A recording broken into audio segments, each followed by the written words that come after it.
then. I'm gonna say Skullwoods and Turtle Rock are both gonna be pendants with Fire Rod and Ganon's Tower. Ooh, that is pretty trolly. All right, right off the bat, we have a slight divergence with just getting a key in the Sanctuary chest and a 10 arrow upgrade in Uncle's house. Yeah, key is not the first thing you want to find in that chest, unfortunately. No, it is not. That makes you realize that there could very well be an item inside of the dark rooms of Escape, and both runners continuing on with those routes that they started with, as failstream will be heading straight to the Uncle, and ozipone will head it to the north of Hyrule. Ooh, a nice red rupee drop from that pickle, and bombs from the tree. Wow. It's gonna help jumpstart his seed here. Yeah, and the failstream found some bombs. Yeah, the Uncle had a triple bomb pickup, so that both runners already have bombs, which is nice. And the bush crab having 20 rupees, that is huge. Yeah, actually, both really strong starts for each runner here. Yeah, indeed. This is a pretty nice start to the seed. Usually, bombs is something that you're worried about, and neither runner really gonna have to worry about that too much, especially having that bomb pull from the tree. failstream, I imagine, will pull a tree soon. Yeah, I imagine he'll do the same and get himself a nice bit of money and some bombs as well. Looks like Ozipone's gonna kill some more enemies in the forest, bolster that bomb count probably, and get a bit more money here. Yeah, not a bad idea. failstream picking up their bombs. They're both gonna be happy knowing that they can get bombs really whenever they need to on those tree pulls, and also rupees from the bush crabs. Oh, I know, a red potion in a bottle for Ozipone too, so he's not even gonna miss out on the sick kid visit that failstream was gonna have a slight leg up on. Yeah, that will be very nice. The seed is being very nice to the start, and there we go. Ozipone getting some more bombs, so both runners with plentiful amount of bombs at this point. Yeah, which is good. It's your primary tool in the early stages of the game. Yeah, and I mean, this will be something that they don't have to. They don't know now. Now they don't have to worry about buying any bombs, and also they have plenty of money for the bottle vendor. They don't have to spend any on the bombs, so they can go through Kakariko without worry of needing to buy bombs and not having enough money for later on in the seed. Yeah, and then with them each having that bottle, and there's the Moon Pearl to start off Blind's house. But yeah, with the bow! My goodness!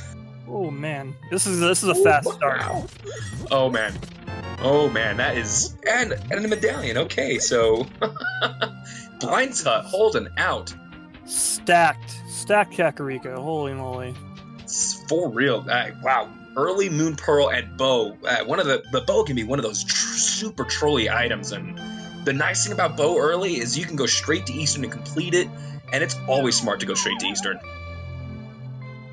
Yeah, I mean, you often end up going there anyway without the bow, so having the bow just makes it all the sweeter.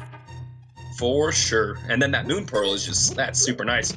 It definitely dissuades some of that anxiety of maybe having to do an Aghanim seed. At this point, there's still plenty of possibilities, but that definitely helps. Wow, Power Gloves!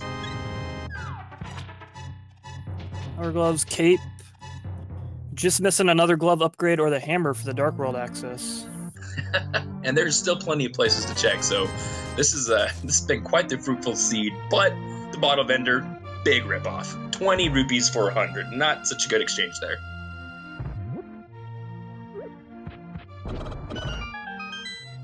Yeah, thankfully they have easy access to money in the seed, so it's not a big deal. And there's some more already making it back. Yeah, that's like you said, already making it back. This seed is easy access to money, so it's not gonna be too much of a loss.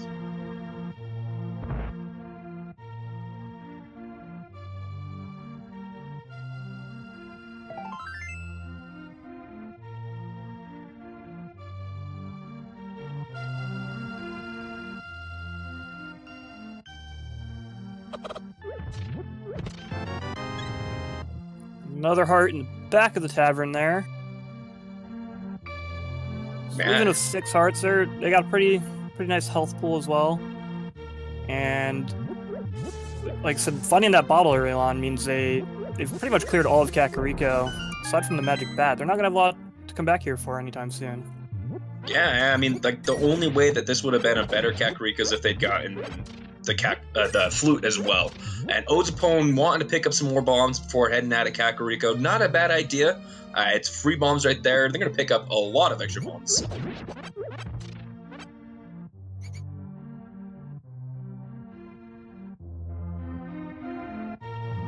Yeah, it's also they've got some arrows in there too, so letting them stock up on, since that's their only two weapons, the bombs and the bow and arrow. Might as well stock up while you're in town. Yeah, that's a very good point. That's enough arrows to head out, and they'll get plenty of arrows inside of Eastern. So, but this is plenty of arrows to head out in case they need to use it for some safety, and just bombs inside the library. So at this point, boots are not going to be required in this seed.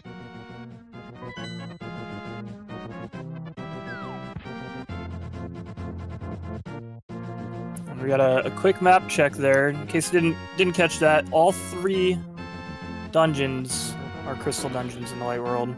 Yes, and not pyramid required dungeons, but did you see the race game? That is the hook shot. Oh my goodness. Nice, this should be exciting. I love when a seed opens up like this early on. Hopefully we'll see some route divergence here before too long. I think, at this point, I think we'll see the runners following a pretty similar route.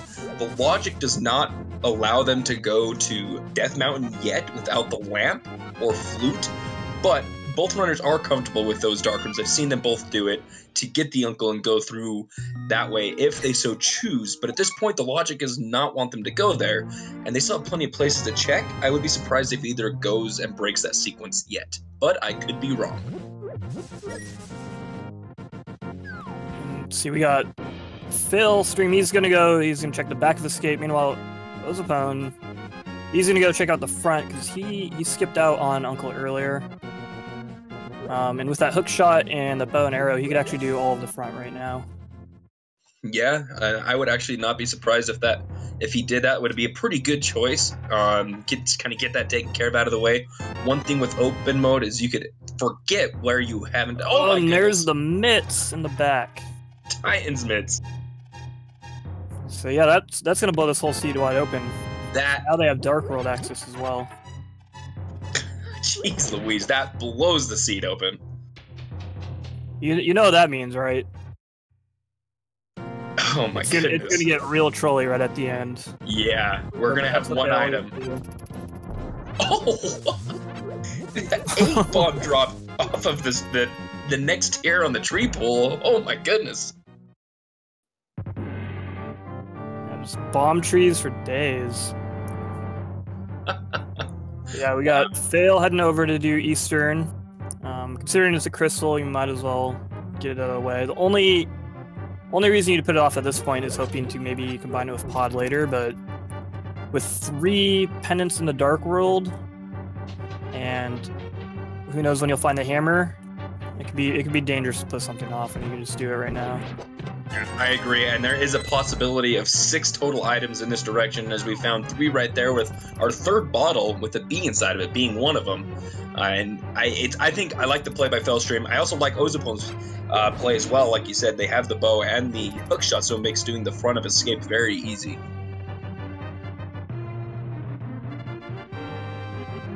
Yeah, unfortunately, it's not paying out much for him yet. But we got two more locations for him to check. Yep, but the nice thing about it is it does take a lot of time just kind of walking around doing all this stuff. So this is getting information and getting checks out of the way that hopefully, I'm sure they don't want to have to come. failstream is hoping to be able to avoid, it looks like. But we'll see how they do after Eastern Palace and what Eastern Palace has to yield. There is, with those time limits, plenty of game open to these runners.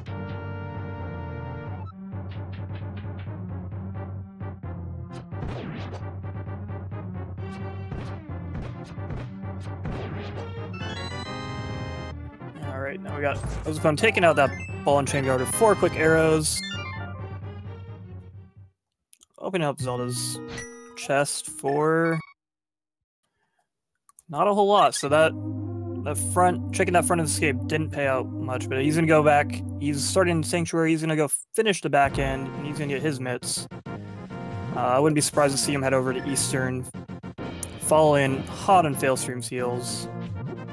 Yeah, I agree. And so far, Eastern has not had anything of value at this point, but still plenty of places to check for items. Now, did we see the map in the back of Escape here for Failstream?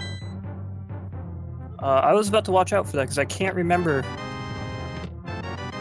I don't think we did, so... Yeah, so that means the map is in that dark room. If ozipone was paying attention, they will not have to go to the sewers of Escape, so that is very nice. But it looks like he wasn't. He didn't take note of his map, and doesn't realize he doesn't need to go check this chest. Which normally isn't a huge deal, but I think doing these dark rooms without a sword can be a bit tricky and time consuming. But he found that first key, found that key on that mouse pretty quickly, so yeah, hopefully he doesn't waste too much time here. And that is one of the trickiest parts about doing Escape, going backwards in the dark, is that rat moves, and so if you miss it right off the bat, you have no idea where it went, and then you're just kind of hoping to find it, and in his case, shooting a hook shot. Luckily, he found it very quickly and was able to not have to spend too much time running around looking for it. Yeah, I mean, I personally prefer to have like a sword or something that lets you identify where you are in the dark a little bit better, but the hook shot's not a bad item here since it's going to basically kill anything you run into in the sewers instantly. Yeah, definitely. The hookshot is such a nice item to have early on for the stunning of certain enemies as well as the killing of so many. And he's using a little clever way there to find where that chest was. And pausing, I think he's trying to figure out what he grabbed, not realizing it was just the map. that is kind of painful to see. Have that kind of realization, like, ah, crap, I did all that for the map. It could have been out of there, spent, that's just time wasted. When you're in a rush, in a race, those seconds can matter. Well, Failstream's making his way through the last dark room of Eastern. It's, the trickiest one in Eastern. He's going to use the bee to help him find his way around here. Take out some of these enemies. That's actually pretty smart. It's good use of the bee. Yeah, very good use of the bee, and makes it through. And so now keep in mind, this is a sequence break for Failstream without having the lamp, so the logic does not want this, but most runners are very comfortable with doing these dark rooms, and so I'm not surprised to see that. But ozipone, so we do have a major divergence. Ozipone took those Titan's mitts, and the Moon Pearl's like, all right, I see what you want. I'm heading to the Dark World. Does he get a map check? All right, so we got Green Pendant at Ice Palace, 5 and 6 are at Swamp and Thieves Town, and then Mire and Skullwoods are going to round out the other pendants. All right, so Turtle Rock is required, so that means Ice Rod will be required. So that could be our trolley item. Fire Rod is also required, so we will not be seeing Ice Rod in Gan's Tower, unfortunately. Yeah. Already proven wrong. That's a shame. So quickly, man. 13 and a half minutes in and already wrong. And we got ozipone jumping right into Skullwoods. It's not an uncommon move to make as soon as you get to the Dark World. This current iteration of the logic, we've seen time and time again how valuable Skullwoods can be, and it's a pretty quick check. Indeed it is, and if you do end up not being able to full clear the dungeon, it's pretty easy to get back to Mothula, that area, once you get the Fire Rod. So I do like the decision, and Failstream didn't really find anything inside of Eastern, which is really surprising. Eastern usually is loaded with items. So I'm finding one of 2 items in Skullwoods, a green rupee. That's rough. Yeah, unfortunately, as you mentioned, Failstream didn't find much over in Eastern there, but he did get a crystal for it. And with how many items these 2 found in Kakariko, it's unfortunate, but they still have a lot open to them. For sure, and it's crazy to think that 14 and a half minutes in, we're getting our first South of Hyrule check from Failstream. It's usually one of the first places we see, but because of the items we got, neither runner really went there for so long.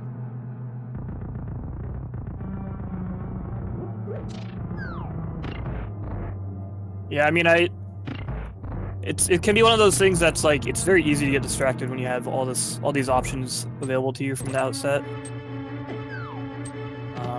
And oh, there's the blue tunic for ozipone. That is both items out of School Woods. So yeah, I don't think we'll see ozipone coming back into killing Mothula unless this is a pedestal seed. There is absolutely no point where it was the red pendant, I believe. I know it wasn't the green. So, you know, I would be surprised if we ever see ozipone head back into School Woods. That's a nice School Woods for it being a pendant.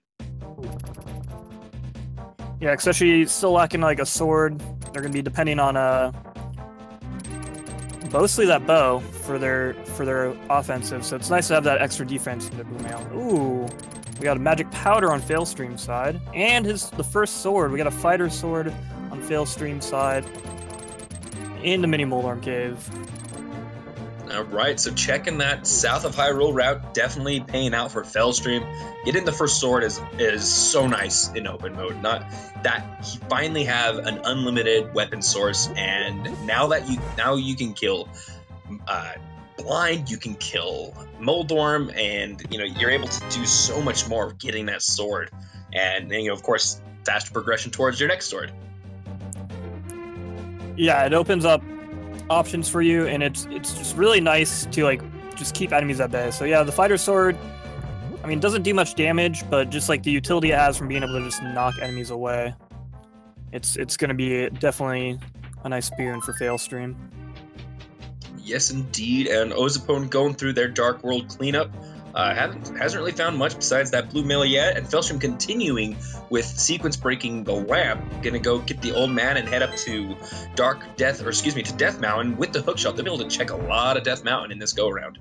Yeah, with that hook shot, the mitts, and the moon pearl, you're gonna be able to check a lot of chests up here. So yeah, I think not only just the items failstream's gonna get out of this, but that's also going to help them be able to kind of deduce some of the logic in the seed, because everything that he's going to be doing right now is going to be expecting him to either have the lamp or the flute.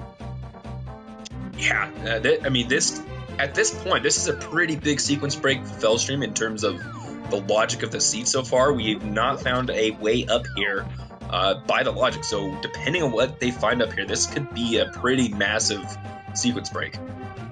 Yeah, it could easily open up new things for him, and by those opening up, he'll know that they won't lead to, you know, the lamp or the flute, so he can decide to go do something else that was already open to him. Yes, indeed. And kind of like work his way backwards through the logic if he can keep track of everything in his head. Yeah, that is very true. And just a piece of heart in the dig game, and ozipone still digging. Not sure what they were looking for. Maybe just some extra rupees or some magic. I'm not entirely sure. Yeah, I might have just been looking for some of his money back. Yeah, maybe some magic. Yeah, not bad. And so still hasn't found much inside in Dark World yet, but ozipone is following the logic of the seed. So one thing that failstream does have to be wary of is that he is breaking the logic. Has to keep that in mind so that he doesn't forget things and forget what sequences that he broke in the logic. So as long as he's keeping that in mind, this shouldn't be something that could turn around and bite him. So his first two ooh, we got a fire rod for ozipone. All right, so 18 and a half minutes, and my prediction is completely shattered as well. So yeah, that's gonna open up some like the back of desert, the Hera basement. Well, he's gonna need the mirror or the book for desert, but it's gonna open up. It's gonna be a fire source for him, and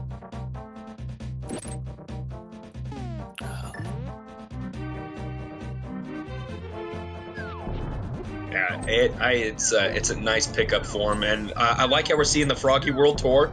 Not having the mirror, this is not a bad idea. Check all these items that you can before you save and quit, which makes this a very efficient routing on ozipone's decision.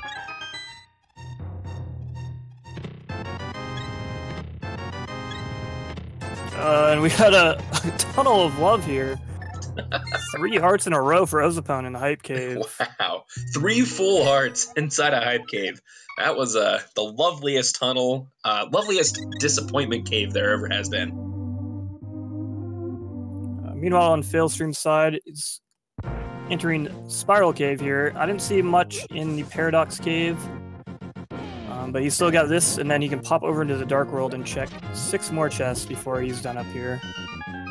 Yeah, that was, I believe he just had really just a bunch of money, and there wasn't much else up here for Failstream. Paradox Cave, I know for sure I saw a 5 and a 1 rupee pickup, so hasn't found much. Neither runner really, I mean, okay, that fire rod, I was about to say neither runner having found anything on the routes, but the fire rod and the sword are pretty massive items to have found.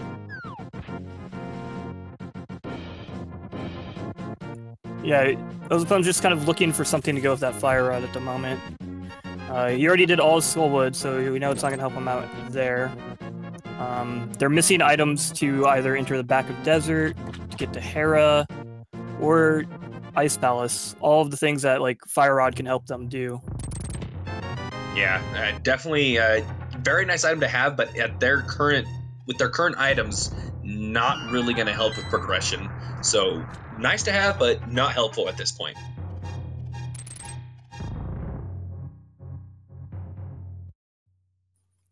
Yeah, Ozipone not satisfied with just giving the Frog of the World to her.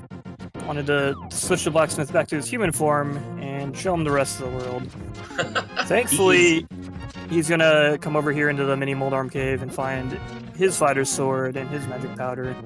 Yeah, Failstream found the flute inside of Super Bunny Cave, so we know that Lamp is locking Death Mountain by the logic.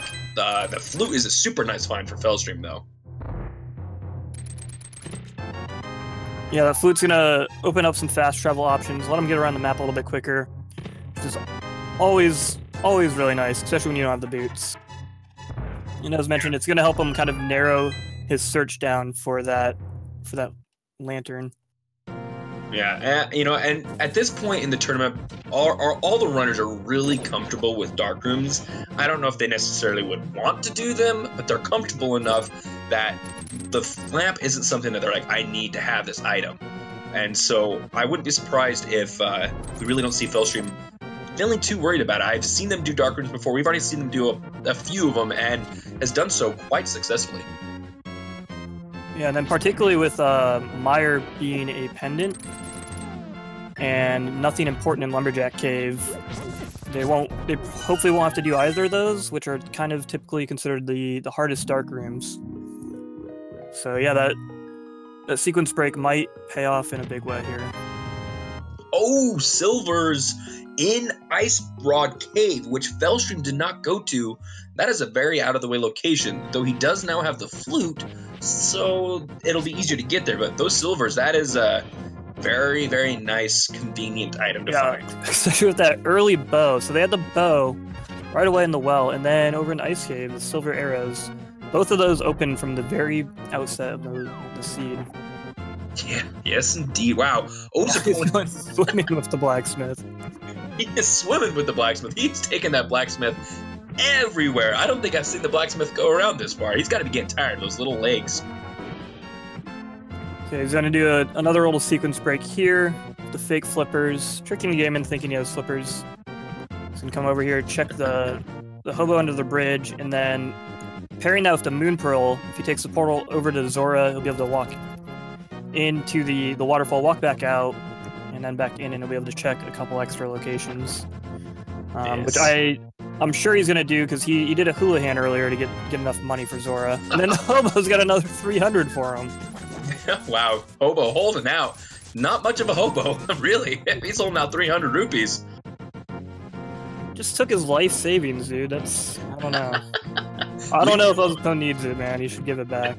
So, I don't know if you've been paying attention to the dwarf. The dwarf isn't swimming. The dwarf is walking in the water. It's not swimming. It looks like it is walking. Yeah, I don't know.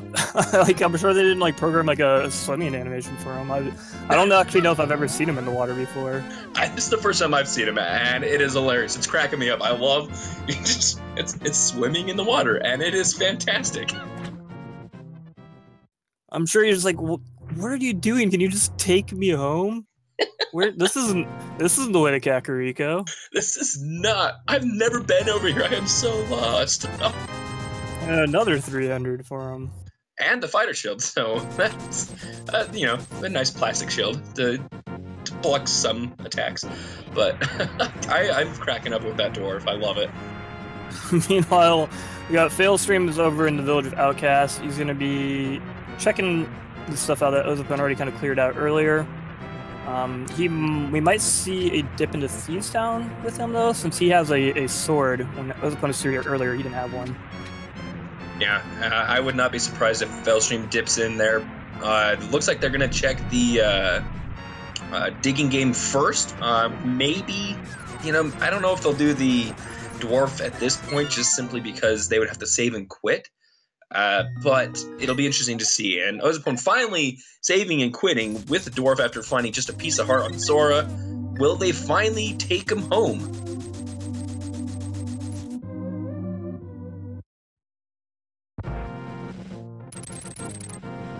Man, I can't wait. Can't wait for this dwarf to just have like another like green rupee or something. Because at this point, it's been like such a huge build up that I feel like it's just, whatever it's gonna be a disappointing item. The dwarf is like, I was gonna give you a sword, but now I'm just gonna give you a green rupee because you took me all over the world. Alright, so yeah, failstream went down, checked out that digging game. Now he's heading back up into Kakariko, or Village of Outcast rather. Yeah. Skipping by that dwarf, so yeah, we might see a Thieves Town dip. We'll see in just a moment here. Yeah, I think with the fact that they skipped the dwarf, they're going to be dipping into Thieves Town first, and then maybe go back and get the dwarf. Just a 5-bomb upgrade. Bomb upgrade. Oh man, all that excitement from him walking around with them, and nothing. Showed him the world, man. He got nothing for it. Was not appreciative of the tour. And we got failstream picking up another heart container over in the chess game there. They have a lot of health already. Yeah, I mean, ozipone found 3 full heart containers in the hype cave, so that's super healthy. I mean, even failstream hasn't even been over there yet. Yeah. Now, okay, to Samaria. Oh my goodness.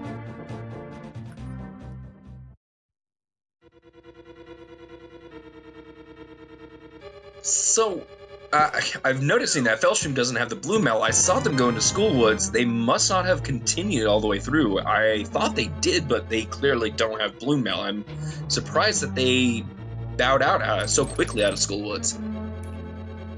Yeah, he might have just found the one single rupee that was there and left. After finding one of the 2 items there, it's not necessarily the worst idea to just like kind of leave that singular chest in the back, but it could cost you big. In this case, it's not a big deal, but it's always dangerous to leave one thing behind like that. And there's the ice rod. Whew, so the rods will not troll. Yeah, so between the 2 of them, got both rods and the cane. Just looking for that ether, and Turtle Rock will already be like open to them. They need hammer. They need hammer. Oh, right, we don't have hammer. Yeah, with all the items we've gotten. We have all this stuff and don't have hammer yet. I know. That's what I was just thinking. Like, we've gotten so many items, but still don't have the hammer. Like, that's kind of crazy. Like, it's one of those items that's just, it's used and needed for like everything almost, it feels like. And so it's weird not getting it relatively early.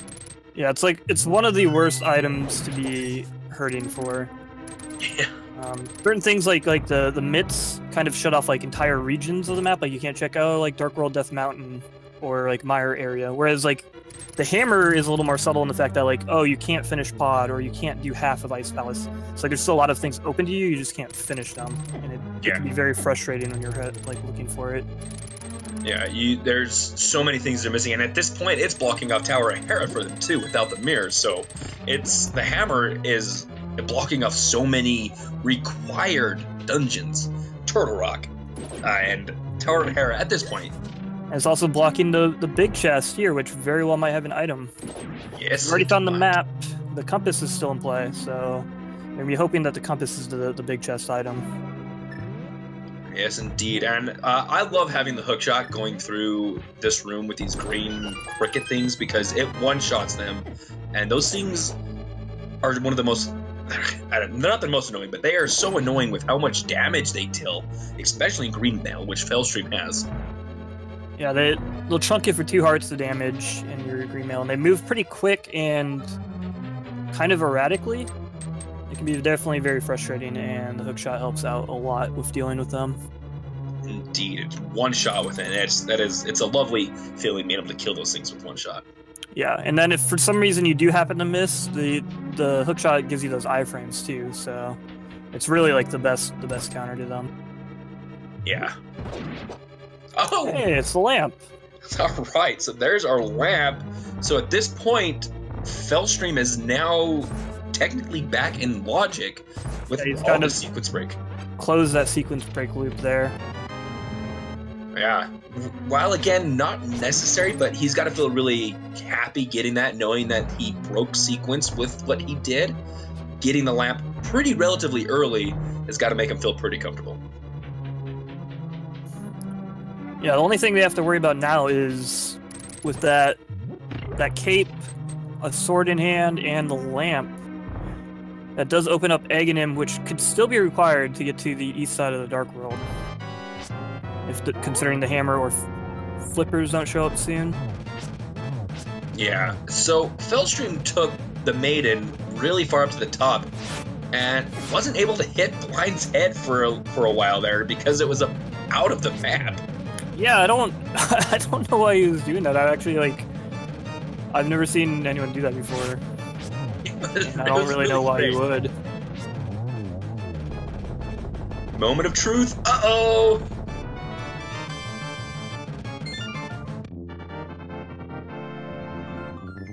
That leaves an item inside of the big chest, which is hammerlocked.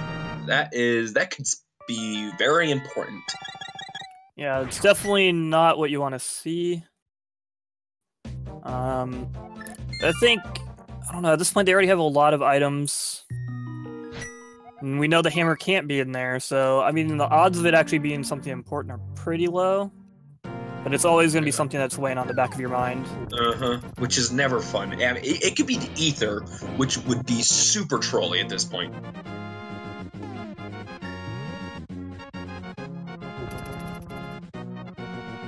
Alright, so now Ozipone, he's going to go over here and make his way through Eastern.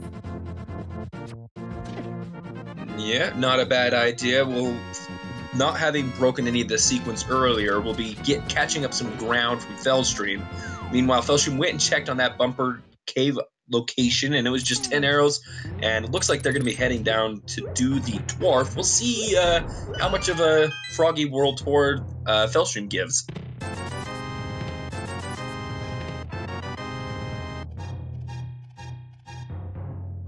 Yeah, thinking about what's open, I'm wondering, and since he does have that flute in hand too, I'm wondering if after he brings the blacksmith home, if he's going to pop over and grab the purple chest as well. Because at that point, there's not going to be a whole lot of options available to him. Yeah, not. Although I guess with that fire rod, and he didn't finish Skullwoods, he might decide to go back there first. I don't know. That could be a possibility. We still have Aghanim's cave unchecked on either side. That purple chest. I'm struggling to think what else is open. That they might have be it Mire area. Oh yeah. Go with you can go check the chest at Mire.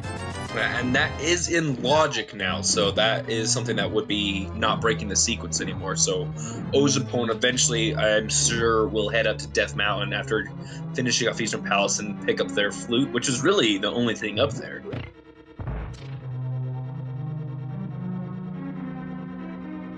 Yeah, that was, of all like 13, 14 chests up there, the only thing of note was that lonely little flute. Yeah, I mean, a lot of rupees, but small rupees. There's like a 5 and a 1, maybe a 20 here and there, but nothing like crazy big, and so it was. We found our 300s were our flippers locked at this point, so 2 of them, anyways. But yeah, that a sequence break for failstream really kind of working to his advantage here. That flute, he's making good use of it, being able to take this blacksmith home quicker. If he goes and checks the ice rod cave, like that ozipone already checked, he'll be able to get over there faster. Yeah, his movement around the game will be a lot more efficient and quicker than Ozipone's will be at this point, simply because of that flute. It is super nice to have, and failstream's broke the sequence to get it, so it's an advantage that sequence breaking paid out this time. Yeah, because all of that walking around that Ozipone did without the boots kind of ate up a lot of time. Yeah, it really does. Even if he hadn't had the froggy and the dwarf, it's just that walking feels so slow in this game sometimes, and when you're in a race, it feels even slower. So failstream is now heading to the front of escape.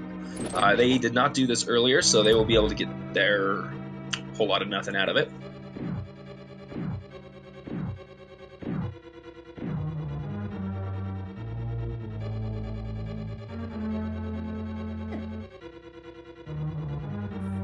So both players kind of just doing things that the other player's already done. They'll probably kind of finish up these 2 things about the same time. So they're pretty close. They're pretty neck and neck. I think failstream's got a bit of an advantage because he already has all that Death Mountain cleared, which Ozipone hasn't touched yet. Yeah, he's able to just do the things that Ozipone's already done slightly quicker because of that flute. Now, we kind of discussed this briefly, with Aghanim possibly being required at this point because there's not a lot of locations left to check. There's Agina's Cave and the Meyer Shed. I believe that's all the possibilities left that we have not seen. There's also that purple chest left, so I think there's the 4 item locations. And if none of those turn up the hammer, they're gonna have to kill Aghanim just to get to the east side of the Dark World. Yeah. So do you think failstream takes the gamble on Aghanim being required simply because they're down to so few and really out of the way locations? I'm gonna say if I were him, I wouldn't do it quite yet. He very well could, but kind of my thought process here is like he's not gonna be able to mirror back, so he has to save and quit either way, which means he has to make that trip back to Hyrule Castle regardless. And the locations he has to check, the Meyer area, Agina's Cave, he also has the Ice Rod Cave, which we know isn't going to give him anything important, but he hasn't been there yet. All of them are pretty quick to check with the flute.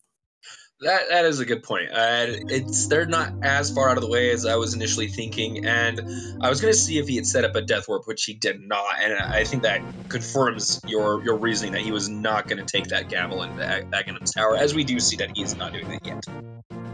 Yeah, it's just, especially at this point in the game, it's very, like, you kind of, yeah, like, so there's, like, a lot of the locations are pretty quick to check, and it's the worst thing ever if, like, he just, like, went in there, and then, 10 minutes later he finds the hammer right there in Meyer chest.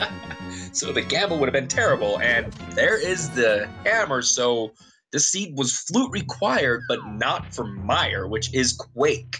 Oh. And that's open, and he has a hook shot, he has the cane. That's not something. Look at the debate. You can see the debate. He was thinking about it, he checked his map real quick. Confirmed that it was a pendant and decided, no, not yet. I'm not that desperate.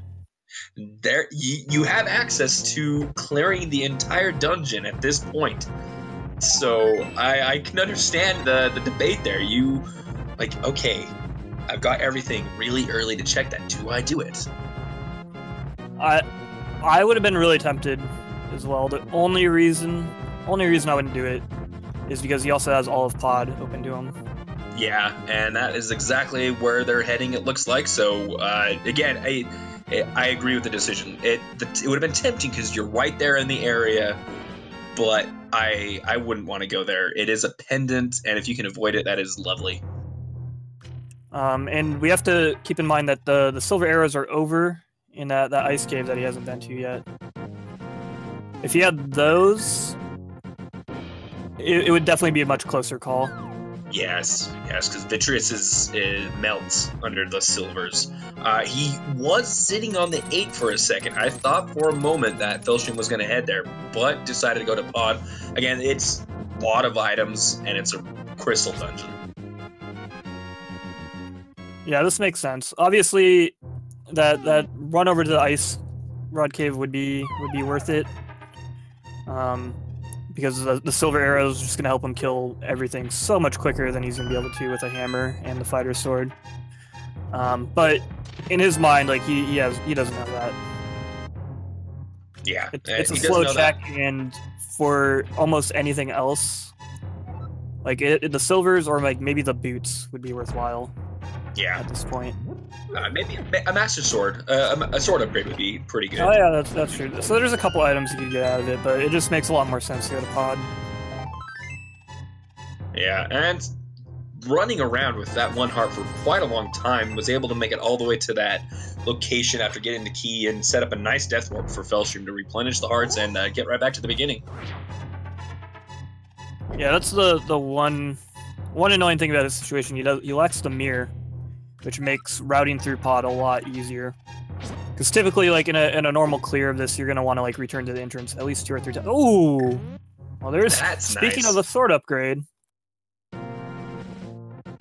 All right, so now we know that Master Sword will not be trolling us because that is going to be found by both runners very easily. So not a bad. I mean, it's nice to get off of that stinking fire sword.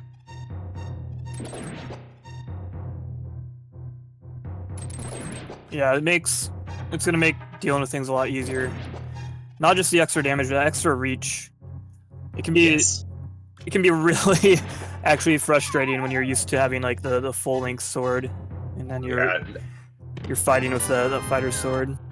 The reach of the fire sword is just, it is so short compared to the other ones, and it's so, like you said, it's frustrating sometimes. Just because, I mean, most of the time when you're playing this game, you are at least at Master Sword.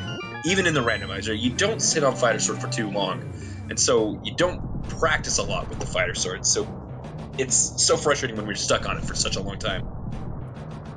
Yeah, I mean, it's probably the most frustrating when you're kind of fighting blind. Actually, it doesn't make a difference in terms of damage, but like if you're used to fighting blind with an upgraded sword, it's surprising how just like that the few pixels of length makes a huge difference in that fight. Yeah, I would say that's one of the better in terms of length, the more obvious places where the length is a huge difference maker. And then we got ozipone picking up his flute from Dark World Death Mountain there. We'll be very happy to find that, because they were also running out of locations to check. Without having that flute, they were running out of...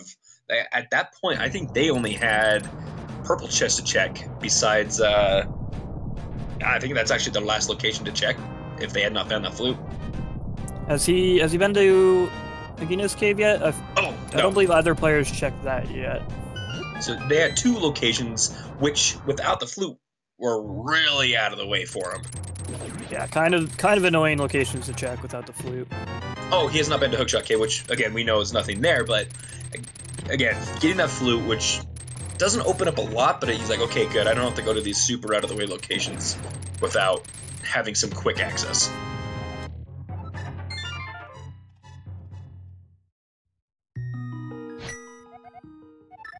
All right, we got failstream getting to the meat of pod. This back end here that tends to be a little bit item heavier than the front. Yes, there's indeed. That big key. So he's checked all of the front, and he has 2 small keys. And if he's keeping track, oh, nice. Okay. Oops.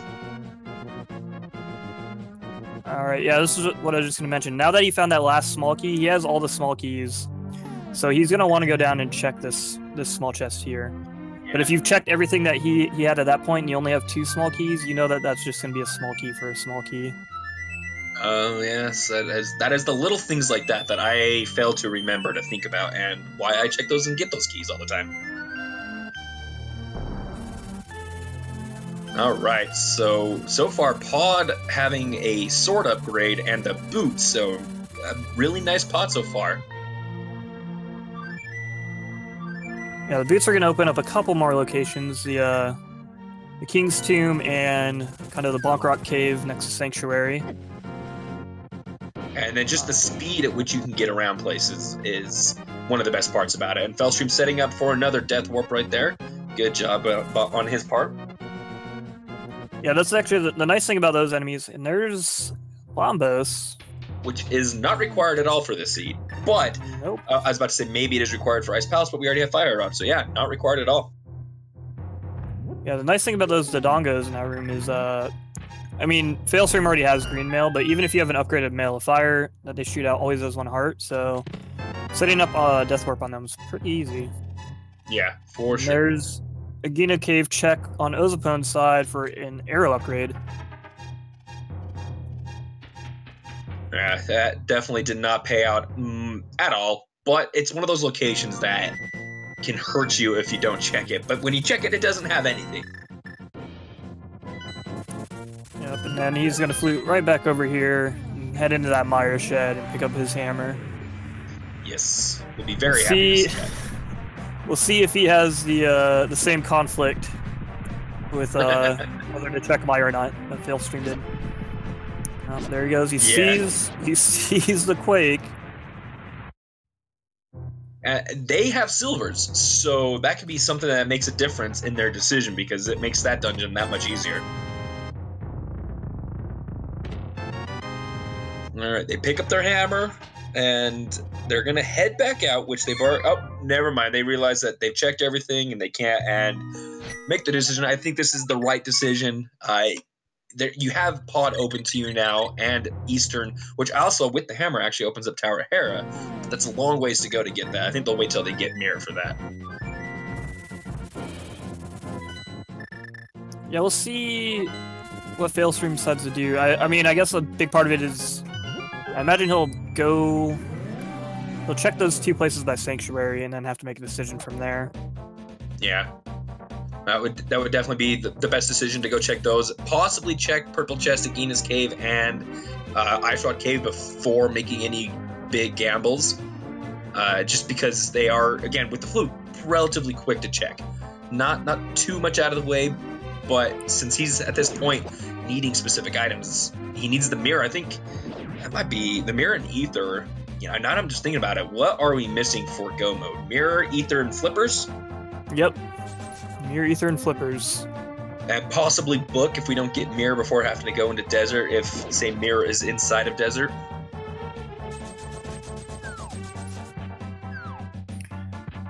But yeah, if something doesn't turn up in one of these locations opened up by his brand new boots here, heading up to Hera might be the correct play. Yeah. Obviously, it is a bit slower to get up there without the mirror, but who knows? The mirror could be up there, so yeah, it might be more worthwhile than doing Pendant Mire. I don't know.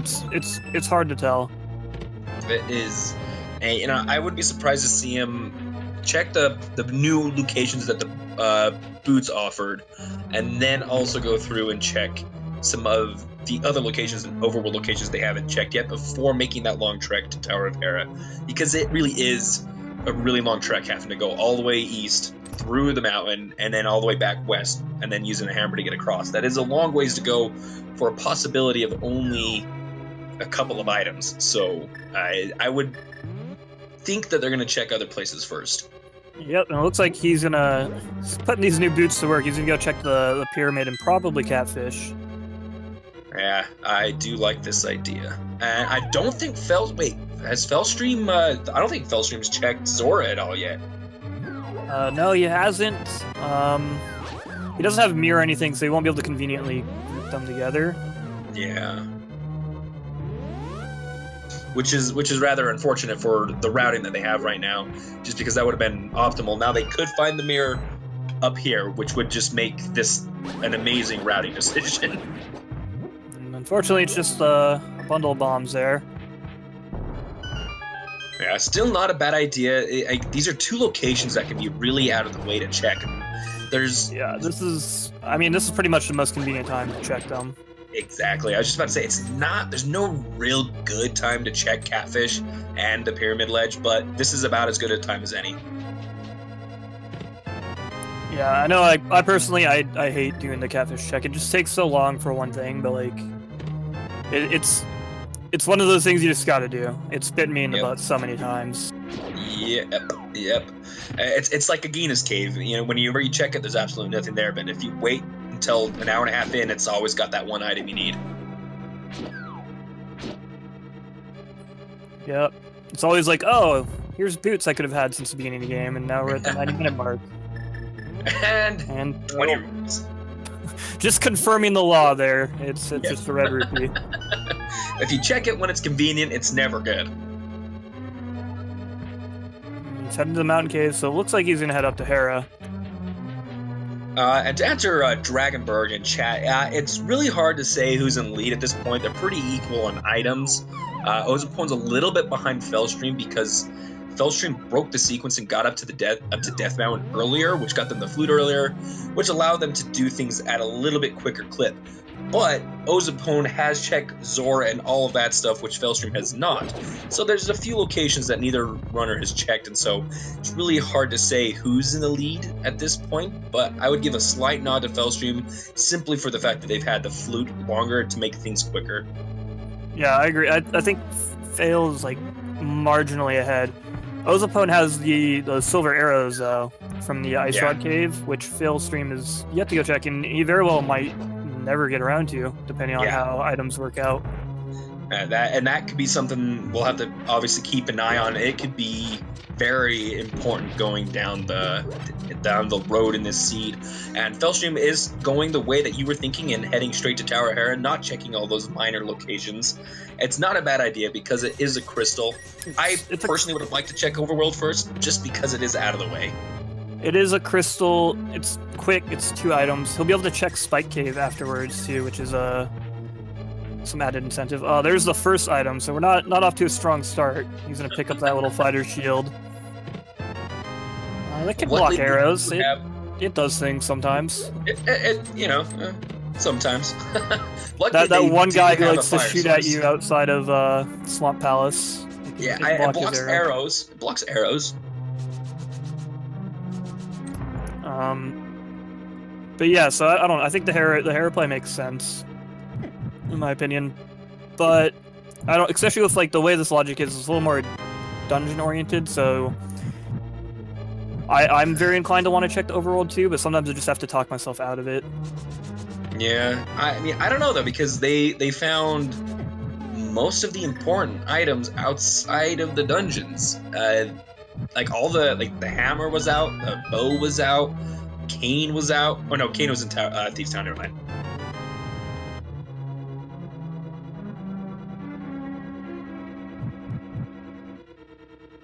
All right, so we are down to 2 possible locations for that last item. At this point, it is a 50-50 chance on whether Moldorm will have the last item and they can avoid the basement of Hera, or if they'll have to go in there. It's going to be in the basement. Guaranteed. Calling it. Yeah, I'm with you. I'm feeling it. The seed's been too nice so far. And meanwhile, on Ozipone side, we got have him finish up that dark maze and take an intentional death warp. He's going to make his way towards Helma, while Failstream. 3 quick hammers. That was a really clean Moldorm kill. Fantastic. And it is... The Compass! It has to be. Of course. You have the fire rod and the lantern. There's no way you're gonna get out of doing that basement. Yeah, absolutely not. Of course it's down there.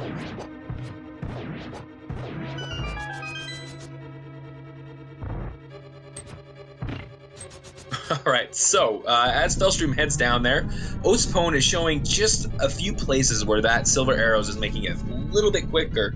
One hit on those red mimics, it makes everything so much that much faster, and we'll see it definitely pay off big dividends on Helmasaur, where they'll be able to just do one shot to the green crystal. And we got failstream over here in the Hairtile room, one of my favorite rooms. We tried to go for that little setup there, using the sword beams to sit on the little peg there and kind of just have infinite iframes while the tile room plays out, rather. It's a nice time to kind of either, you know, take a drink, kind of relax, kind of start thinking about what you can do next if you're able to get it. Even if you don't, it's not too much of a brain thought, so it's a nice time to think. That is the one benefit to having to come down here. Yeah, I mean, it might sound like a joke, but it's very useful to have that, like, kind of forced, like, 30 seconds so you can kind of just plan out your next move. Think about what's available to you. Yeah. And then get mad when all you get out of it is a red rupee. And then forgetting to hit the switch and having to run back out and get it. See if he... Okay, he does remember to hit this one, too. Yes. And without the mirror, it just makes the basement that much worse because you have to go back out of it. Yeah, it's really really frustrating, but he wants to hop out here and head over to the Dark World and check the Spike Cave. So he's got that cape, he's got the hammer, gloves, everything he needs to do it. Yes, indeed. So not a bad idea. So ozipone getting their King Helmasaur kill. Very well done for ozipone. Now they are in that same dilemma that failstream was just moments ago, with a little bit of extra knowledge having done Zora. So I imagine they probably do the same thing. Yeah, I think so. He doesn't have... So he has kind of even less options than failstream did when he finished Pod. So I think for ozipone, Hera makes the most sense. Yeah, it's kind of like it's between that and Meyer, really. Yeah, that's exactly where they're going. If your choice is like a crystal dungeon with 2 items or a pendant dungeon with 2 items, the pendant dungeon makes a little bit more sense. I definitely agree between those two. And I thought failstream was going the wrong way. Yeah, I thought he was gonna make the play to Ice Rod and get those silvers, but at this point, that is definitely an advantage that ozipone will have going forward, especially if they do not pick up another sword. Yeah, I understand. So for failstream, he's gonna be able to check a lot more stuff by doing this fake flipper here. But with flute and boots, the Ice Rod Cave doesn't get any more convenient than it is right now. Yeah, it's a little bit of a shame he didn't run up there to check it real quick. Yeah, I'm kind of surprised that he didn't do that check real quick. I mean, like you said, it could not have been any more gift wrap for him to head up that way. They obviously still could do it later. They're not doing the full Zora fake flipper. Okay. Yeah, I mean, we'll see what he decides to do. Oh, maybe now he'll go check the Ice Rod Cave and they'll do another fake flipper. Oh no, he's going to Meyer. Meyer, maybe? Or, he hasn't done Agino's yet. I guess, yeah, this makes sense, too. Yeah, makes sense. Definitely makes sense to do that before going into Meyer, if you are going to go to this area. Yeah, again, that's another one of those things where, like, Meyer's the more likely payoff, but you'd hate to finish it and then come out of Meyer, go check Agino's Cave and find out, oh, that's where the flippers were the whole time. Oh, fantastic. Yeah, that's always one of the more frustrating things. You're like, okay, this routing will work out good, and I'll go over here and get it right after. Oh yeah, it'll work out great, and get nothing, and then I needed that item. That would have been nice to go, and I didn't get anything out of the place I went. Okay. Oh, here we go. Finally, there we go. Finally, we're gonna get some silvers on his side. A little change of mind after Agina's, maybe saying, you know what, okay, let's check all these minor overworld locations. They will be very happy to find these silvers, especially since they are just on Master Sword. So that takes that advantage away that ozipone had now.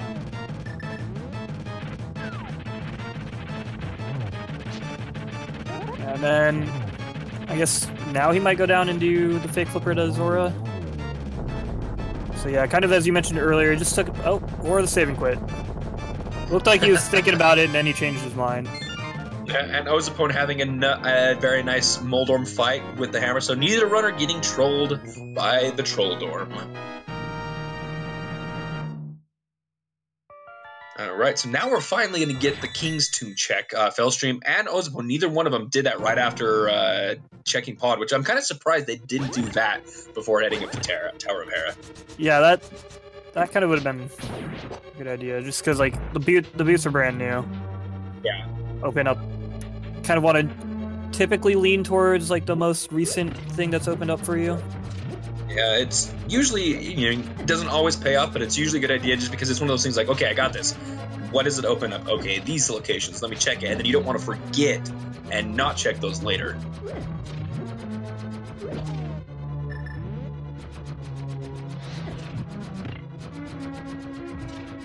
And we'll see if it was value. Nope. Oh, some small monetary value, but it's looking like Myers is going to be the answer here.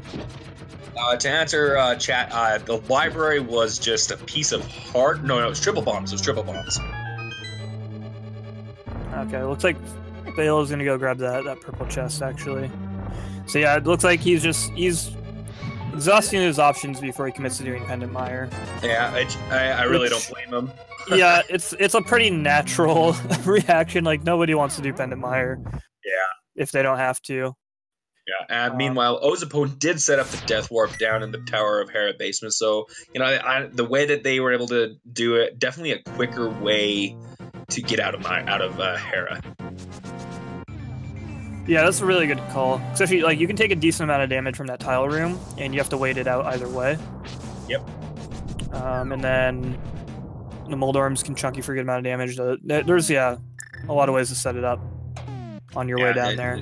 That's basically not even spending any time. Mm-hmm. Alright, so yeah, Failstream is exhausting everything before heading into Mire, which I really can't blame him. And it's not even green pendant either. You don't want to go there. Yeah. He could have gone back into Turtle Rock for that big chest. That'd be something if that turns out to be the flippers or ether or whatever it is they need next. Yeah, and you mean Thieves Town? You didn't say Turtle Rock. Sorry, yeah. And I was like, he's talking Thieves Town. The Thieves Town big chest. They were forced into doing it without the hammer, and we do know that there's an item left inside. Yep, and at this point, it could be a very important item. We do not know. It looks like Failstream is going to set up fake flippers again. And they could go into Ice Palace. If they are avoiding Pendant Mire that's fully open to them, I don't think they'll do that yet. And they are going to Zora. Yeah, I mean, obviously, either player could go into Ice Palace with fake flippers. Like, they've both done fake flippers. They've shown that they're capable. It's just with Swamp Palace also being required, it doesn't make any sense really.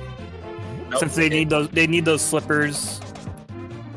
It's sequence break. Like if Swamp Palace isn't required, it can be beneficial. Yeah.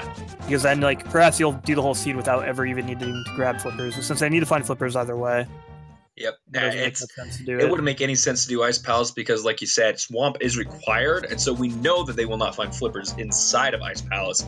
So really no point going in there, and I mean, that doesn't necessarily mean that we won't find Mirror in Ice Palace. No. You see what happened?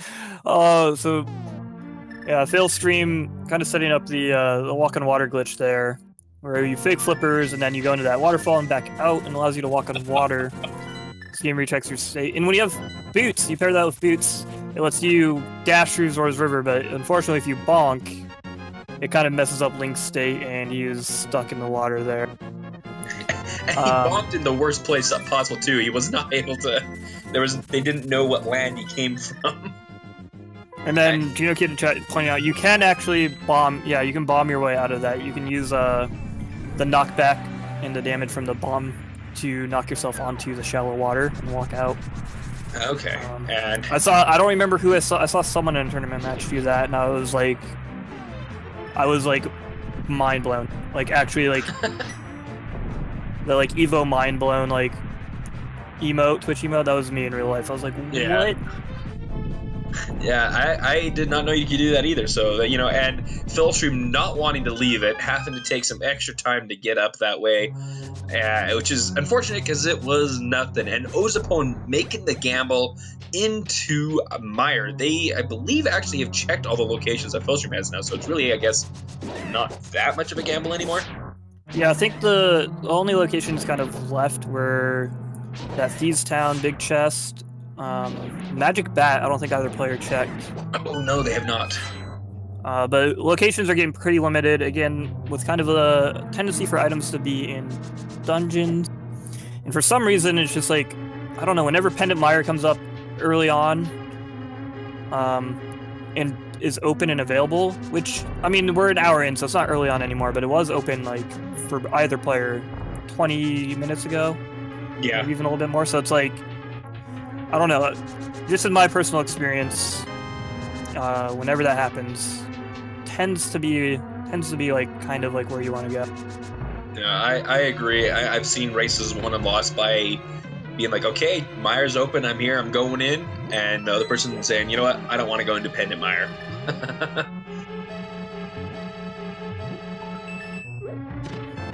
Yeah, there's so many locations that you can go and check. Like we saw failstream go and check a bunch of locations, trying to avoid doing this Pendant Mire play.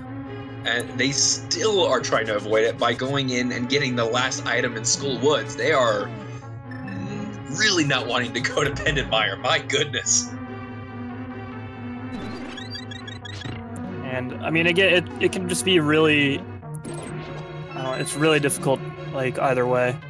Because if you go in and you just waste all that time for nothing, it's gonna feel bad. When you could have been like, oh, I could have checked like a dozen locations in this time. Oh. The book was not what I was expecting to see, but that does open up desert.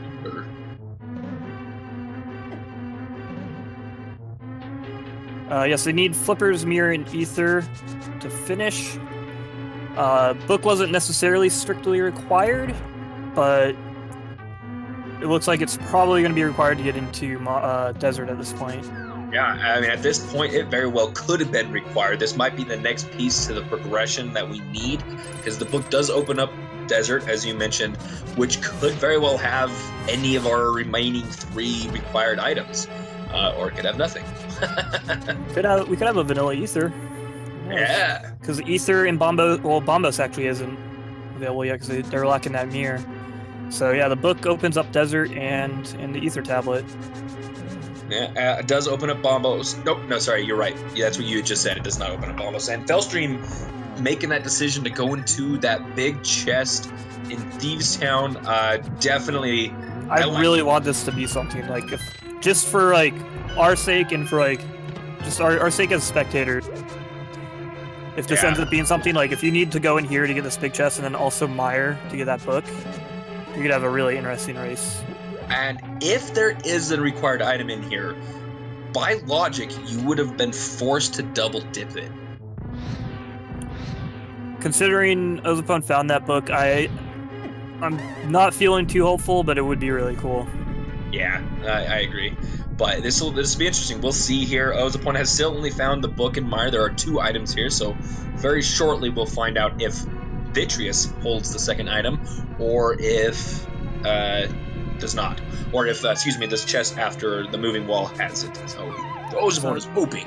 Here's my question for you: if determines, there's half magic. I was gonna say, if Vitreous had the item though, would you continue on to kill him, or would you leave? Oh.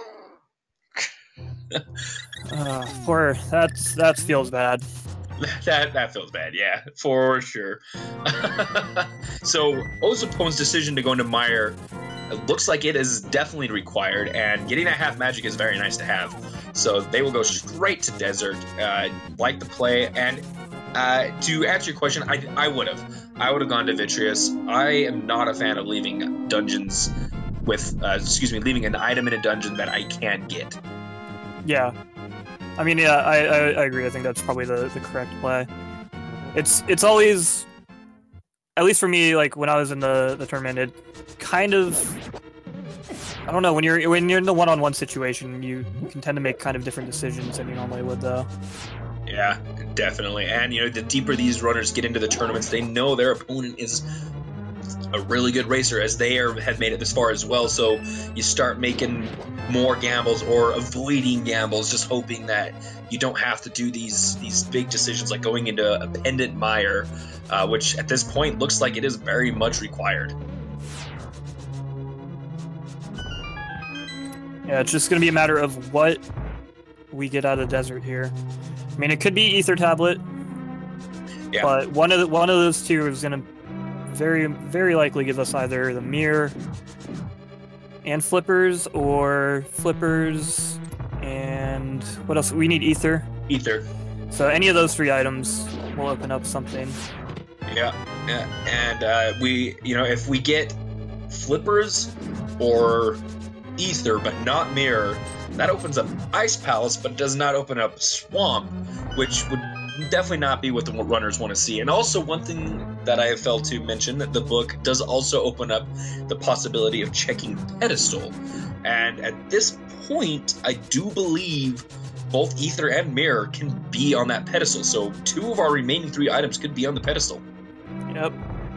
Because Ice Palace, Green Pendant, means that flippers can't be there, but either of the other 2 items. Oh, there's a red mail. Well, that is very nice to have. It's not gonna do a whole lot, but it is nice to have for sure. Yeah. And I believe that is on our first item, so the land mollusk will have the final item in the dungeon.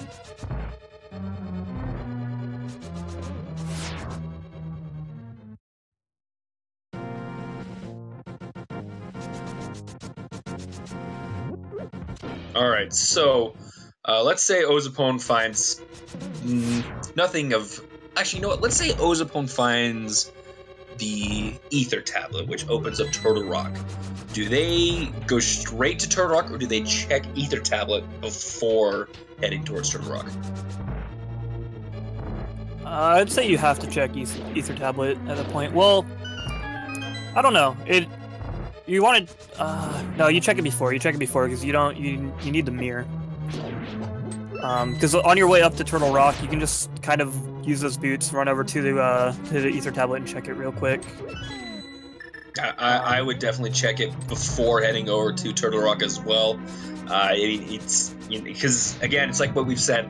It could end up being the item that prevents you from having to make that decision yet. Because with the way that the dungeons are laid out, you always want to try to leave Turtle Rock as your last and final dungeon, just so that you're already in the Dark World and you can go straight to Ganon's. And so I imagine, you know, if they find the flippers or mirror, do you think, well, they have to have the other one to avoid going into Ice Palace. I think they go to Crystal Turtle Rock before Pendant Ice Palace, if both are available. Oh yeah, for sure. I mean, I'm a big fan, like you said, ideally, looks like Fail skipped that vanilla big key chest. He did. Oh, this is bad. Oh man. There's one item left in here, and it's that half magic, which is in the vanilla big key chest, and I don't know if he just doesn't realize that he didn't check that chest, because it seems like a really odd choice, in my opinion, to go kill Vitreous when there's still chests in the dungeon. Yeah, you know, only need one item. Where it's not a crystal. If it was a crystal, I would agree with his decision, hoping that Vitreous had the final item. But yeah, that I could understand. At this point, maybe he saw the book and he's like, you know what? I'm gonna go kill Vitreous and hope the final item's there. And even if it's not, I'm 1/3 of the way to Pedestal. And so, you know, I don't know, it's hard to really say. It's an interesting decision. I would have gone for and check Pedestal. Sorry to cut you off there. We got ozipone about to do a Pedestal chat. Yeah. All right, get some Pedestal hype in chat. So remember, this could be Ether, or it could be Mirror, or it could increase your bomb storage. Oh, Pedestal hype is dead. All right, so now ozipone is heading to Ice Palace. Oh, they got flippers. Wait a minute. That was the last item on Lamos. I did not see that. Oh, I didn't see that either. Or like I don't know. I got distracted by failstream heading into Vitreous here. Same here. I totally missed that. But wow, okay. So I like the decision to go to Ice Palace then, because you don't want to go up to Death Mountain for one item when you have a full dungeon open up to you. Yeah, and it is Ice Palace, which can be kind of slow to full clear. But it also does have the green pendant, so yes, indeed. There is an extra item here, technically, if you want to do the whole thing. Yeah, it wouldn't be a bad idea if, you know, I mean, there's 3 items in the dungeon, plus that green pendant opens up a 4th, so I like the decision to go into Ice Palace. Again, the only item that they would be able to access going up into Death Mountain at this point would be Ether, and... There's that mirror, the first chest! Oh, Here's out. I don't blame him. I don't either. You've got Swamp Palace open now, and you're so early into the dungeon. If Swamp Palace doesn't have the Ether, you can finish up the rest of Ice Palace relatively easily. If you don't get the Ether out of Swamp Palace, so I love this decision by ozipone. And, yeah, I mean, honestly, at this point, I would say ozipone has the advantage because they did not check as many overworld locations as failstream has. Yeah, I agree. I definitely think that he's pulled ahead of failstream at this point. Because failstream, he needs to go through here. He needs to finish desert, which isn't going to take too long. I got silver arrows. Got either rod to use on land though. It's a short dungeon. Yeah. And he'll find his slippers and probably head over there, but it's still. Oh, Bombos. Oh yeah, I totally forgot about decision. this. Yeah, me too. Oh, didn't quite get far enough over. Bonked on the mirror.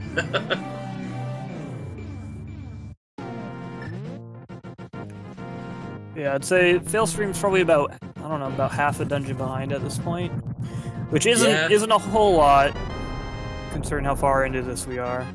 Yeah, it's really not a whole lot, and where they only have Master Sword, its execution is going to be extremely important on boss fights, and both runners have done very fantastic on all their boss fights so far, so I'm not too worried about either runner having a bad fight per se, but as you get deeper into the race, especially at this stage, those nerves can make you make mistakes. So that'll be something that we'll have to keep an eye on. But yeah, ozipone definitely has a very slight, but an advantage nonetheless.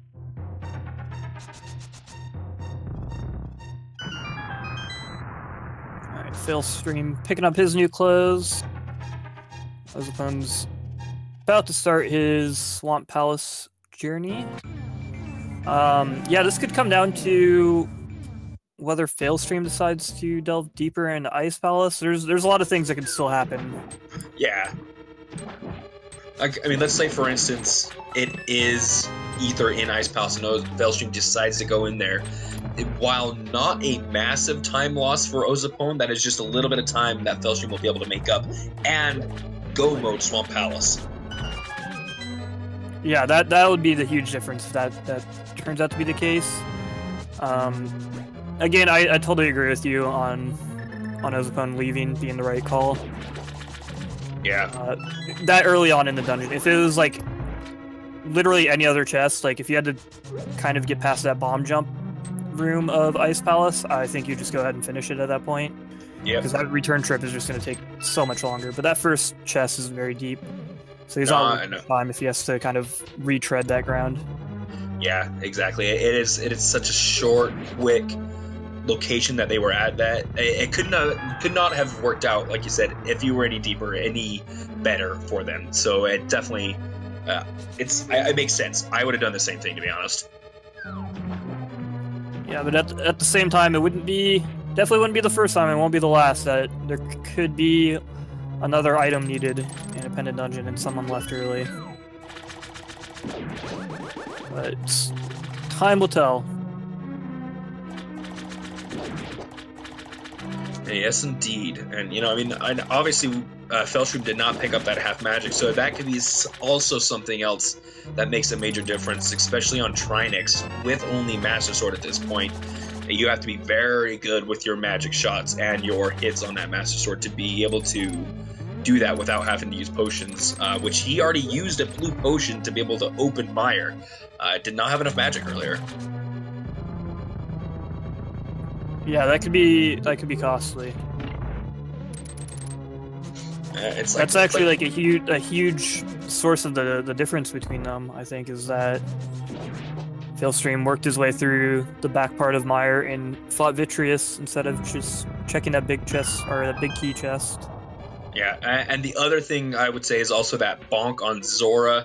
I just happened to take that extra time. You know, it's the little things make up huge differences in races like this. Yeah, that's true. And that was a really unfortunate bonk, and I've definitely been in that kind of situation, and he was right there. And I'm sure part of him was, let's go, you know what, screw it, it's Zora, it's just one thing, it can't be a big, it's probably nothing, right? Yeah. But it's that weighs on your mind, leaving that location open when you're right there, and you have to go back for a silly mistake. You were so close, and you have to go all the way back. It's definitely, I imagine, a little tilty. Alright, so moment of truth for failstream. Did they bounce? He switches right to it, and yep, alright. Yep. Again, I think this makes perfect sense. Yeah, I'd be surprised if either runner had kept going into Ice Palace. Now, it'll be funny if Ether is indeed inside of Ice Palace, though. So now we got ozipone working on Argus here. He didn't check the left side, which is a pretty typical routing. Nowadays, a lot of runners will head to the back and clear through the backside of Swamp Palace before heading to the left side. Yeah. But with how, I don't know, it's again when your options start to get limited. And I believe he'd already found one of the compass or the map, like south, like I think it might have been Vanilla Compass or something. Yeah, there's the map. So 2 items on the left side. You know, I'm not a big fan of going straight to Argus personally. But in this situation where you're looking for 1 item, I like it because if it happens to be on that route, you save a lot of time. And if it's not, you're not really adding that much extra time.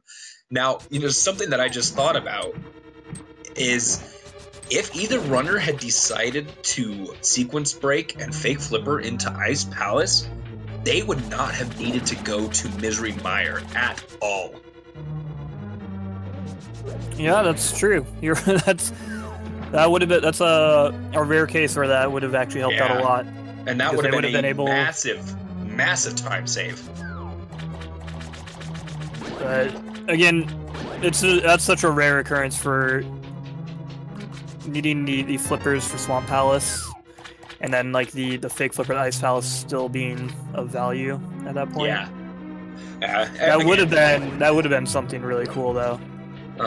And again, we talked about that earlier. Making the decision on a fake flipper Ice Palace when Swamp is required would be definitely something that you would not do very often. But that is, in this situation at this point, it would have been a huge benefit. Though we do not know what is on Ether Tablet and whether that is the Ether Medallion. If it is, then well, you would need to have done Mire anyways.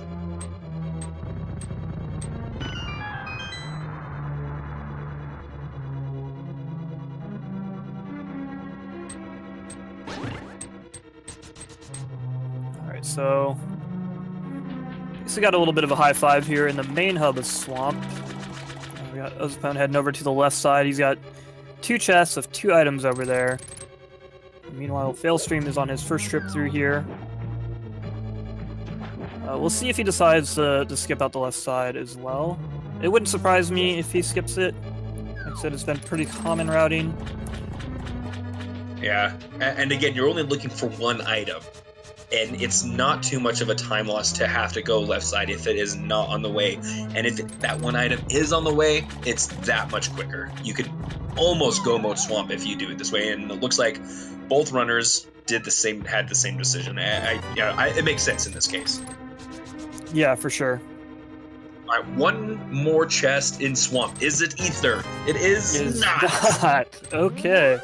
So he's got to go check Ether Tablet first, right? Yeah. Yeah. They have powder. They have not checked. And also, Ozipone has not. No, wait. They did do purple chest. They have done purple chest, correct? Yeah, I'm pretty sure you brought it by earlier. Yeah. We do have. And they also. Go ahead. Oh yeah, I was just going to say probably the same thing you were. That we do have a few of these other mirror locations available now as well. We got this cave, we got the checkerboard cave, and the graveyard cave all opened up.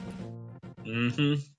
Definitely, I would check all these before going back into Ice Palace, which is obviously, at this point, something that it could definitely be in there. So that would be quite hilarious if indeed Ether is inside of Ice Palace as well.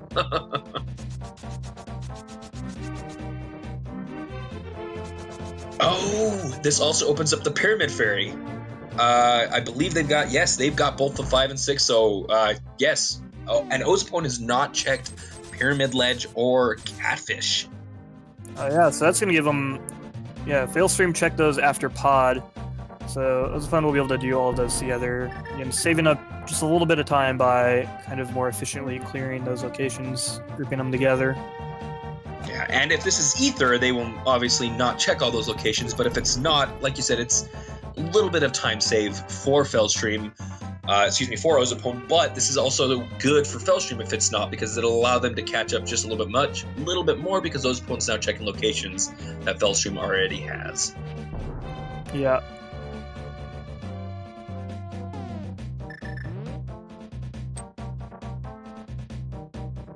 But Ozipone is definitely able to do it that much quicker because of not only boots and hookshot, I just said both items. And the red meringue, dude. All right. They're not looks like he's checking not going to check catfish. Again, it's as we mentioned when failstream checked it. It's so far out of the way, and it's just kind of obnoxious. So he's got. It really is. He's got other things on his mind.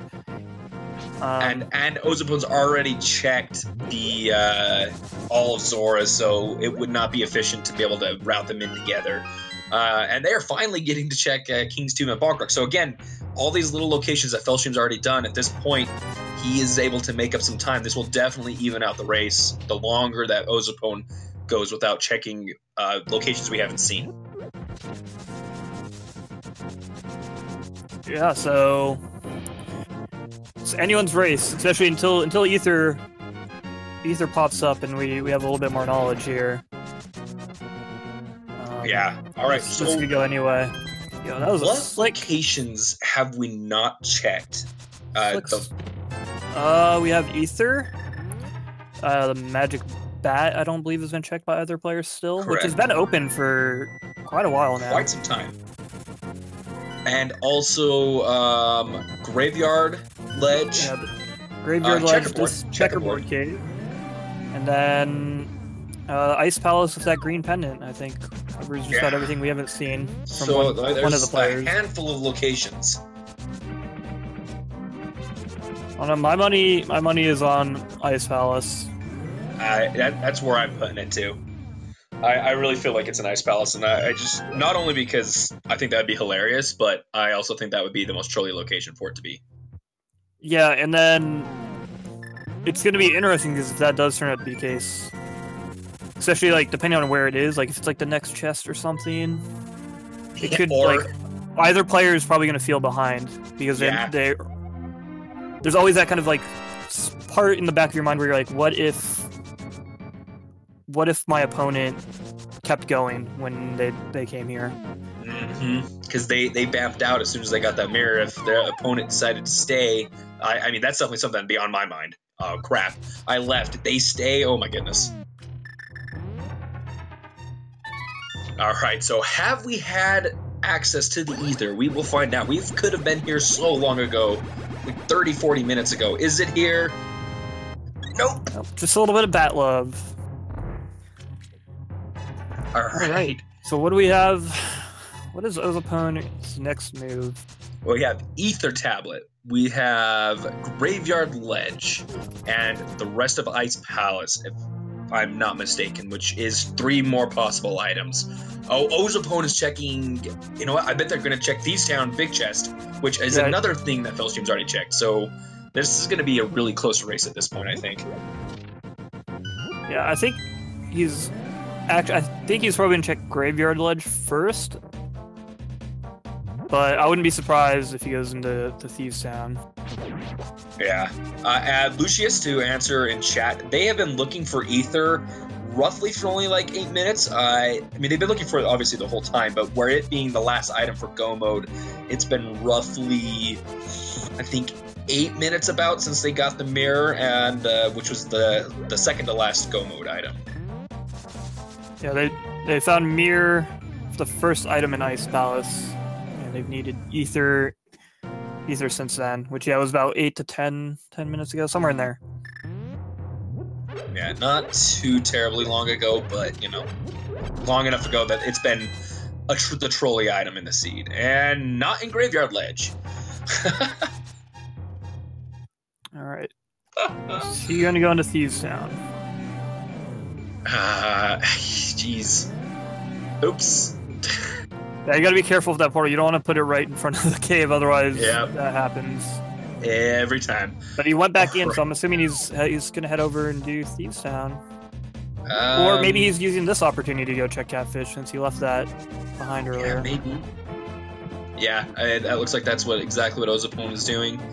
It's just, and then meanwhile, failstream is going to check the gonna check the Pyramid Ferry first, which is nothing. That's just the race for Ether at this point. Yeah. It's looking like it's either Vanilla Ether or Ice Palace.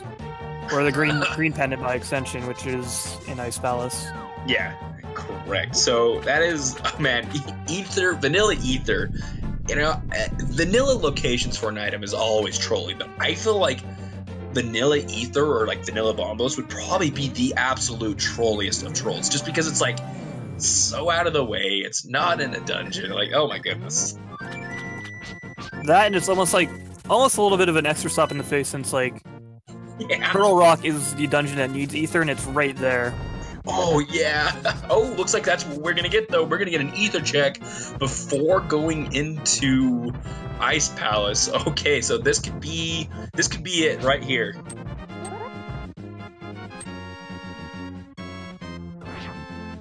We got failstream clearing out his Pyramid Ferry. See what he decides to do. A lot of the stuff that ozipone just did, besides the mirror locations, failstream has already done. Yeah. So if they go straight to Ether and it is there, this is going to be a super, super tight race.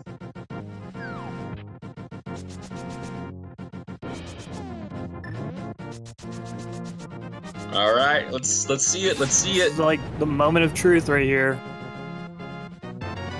It's the other green rupee. Green rupee. Oh my goodness! It's an Ice Palace. It has to be an Ice Palace. Or Alfonso Hospital. Oh my goodness. So yeah, this is what I was mentioning earlier. Like, when he finds it in Ether, he might be a little bit worried that he's behind because he didn't decide to clear this out. Yeah, and which we know that they will definitely be ahead.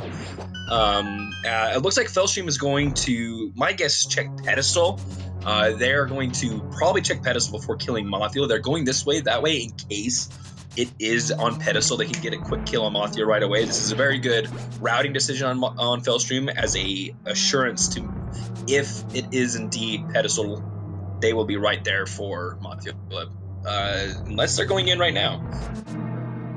No, they're just clearing out the way. Okay.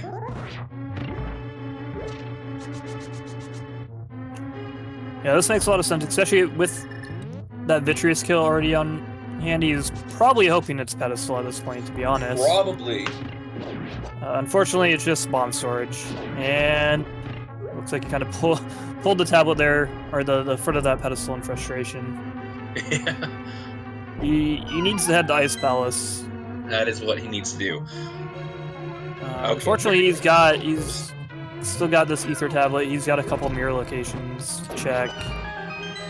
Which I think he just has, checkerboard? And did he check the Grove Cave? No, he didn't. I thought he was going to, but then he decided. Then he headed towards Pyramid fairies instead. Yeah. So, okay, I just wanted to make sure that's what happened. I was like, I thought that's what happened, but maybe he snuck a Grove cave check when I was looking. yeah, I mean, that did happen. We did miss flippers on ozipone because we were so distracted by failstream's decision. Now, that's another thing. Once failstream checks all these locations, do they check Mire or Ice Palace first? Since they do know, unless they miscounted, that Mire has another item.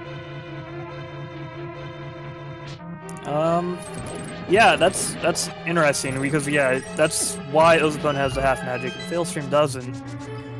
Is that there's the vanilla big key chest left in Mire for failstream. Oh, they're going straight to ice. Oh my goodness.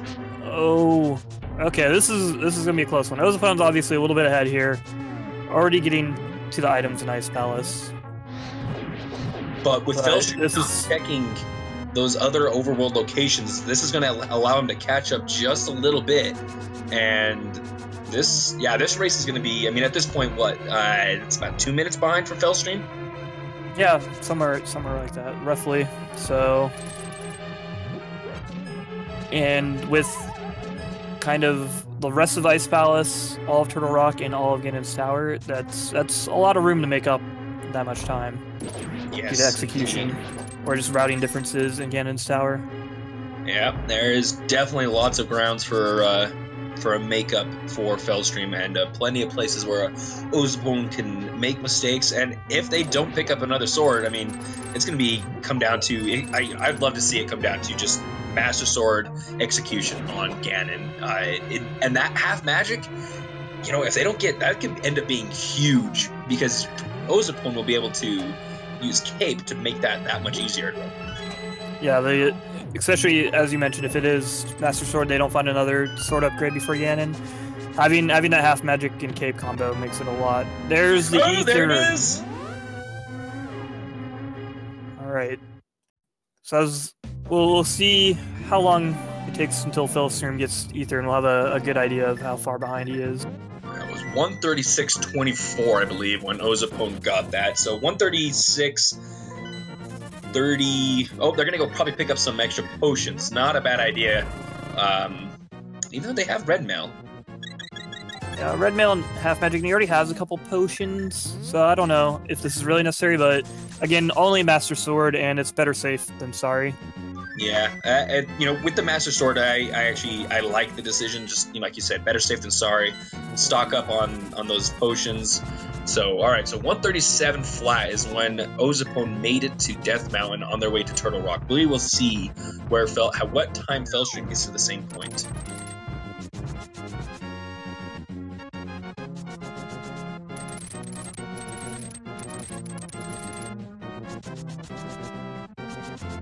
Yeah, this could easily, as I mentioned, come down to Ganon Tower routing.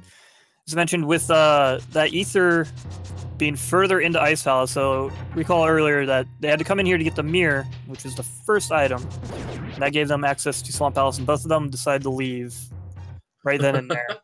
But if either of them decided to stick it out and explore Ice Palace a little bit deeper, they would have found ether, which would have given them go mode at the time. Yeah. So either player, like ozipone's clearly ahead right now, but he could easily be in his mind feeling like he's behind. Oh, for sure. He's like, my opponent could have they could have kept going in Ice Palace, and he could be in Turtle Rock right now, and I could be behind. So that's kind of when you'll see players maybe do more interesting Ganon Tower routing. Yeah, I definitely agree with that. And I mean, also, you have to think like, what, if you're failstream, you're wondering, at this point you haven't found ether and don't have a whole lot of upgrades. And like the crazy thing to think is, if they had go mode at Swamp Palace, they wouldn't have found anything of value in there, and it would have been it wouldn't have been at a disadvantage to go mode Swamp Palace. Like, there wasn't a sword upgrade to make it worthwhile. And so if either runner had made that decision to go into Ice Palace and go all the way through to get that ether, that could have been, that would have been huge at this point. Yeah, that would have been a game changer, like, just straight up.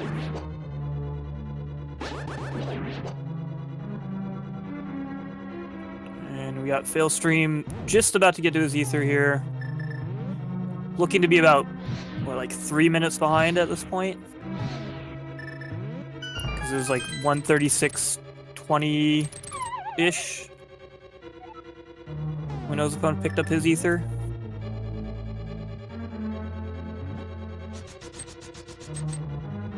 Yeah, so if they head straight to Ganon's tower, they are about a minute and a half. They're a minute and a half, minute 45 behind if they head straight there.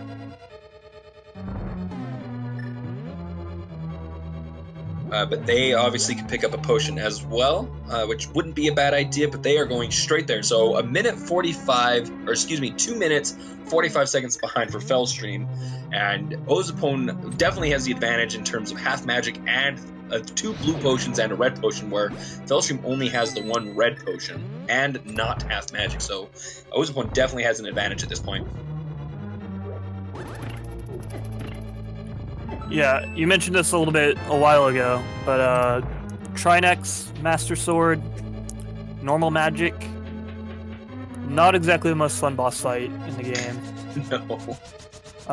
I personally had a lot of trouble with it. The ice rod likes to, if you get too close to that head, the fire head, it likes to just go right through it.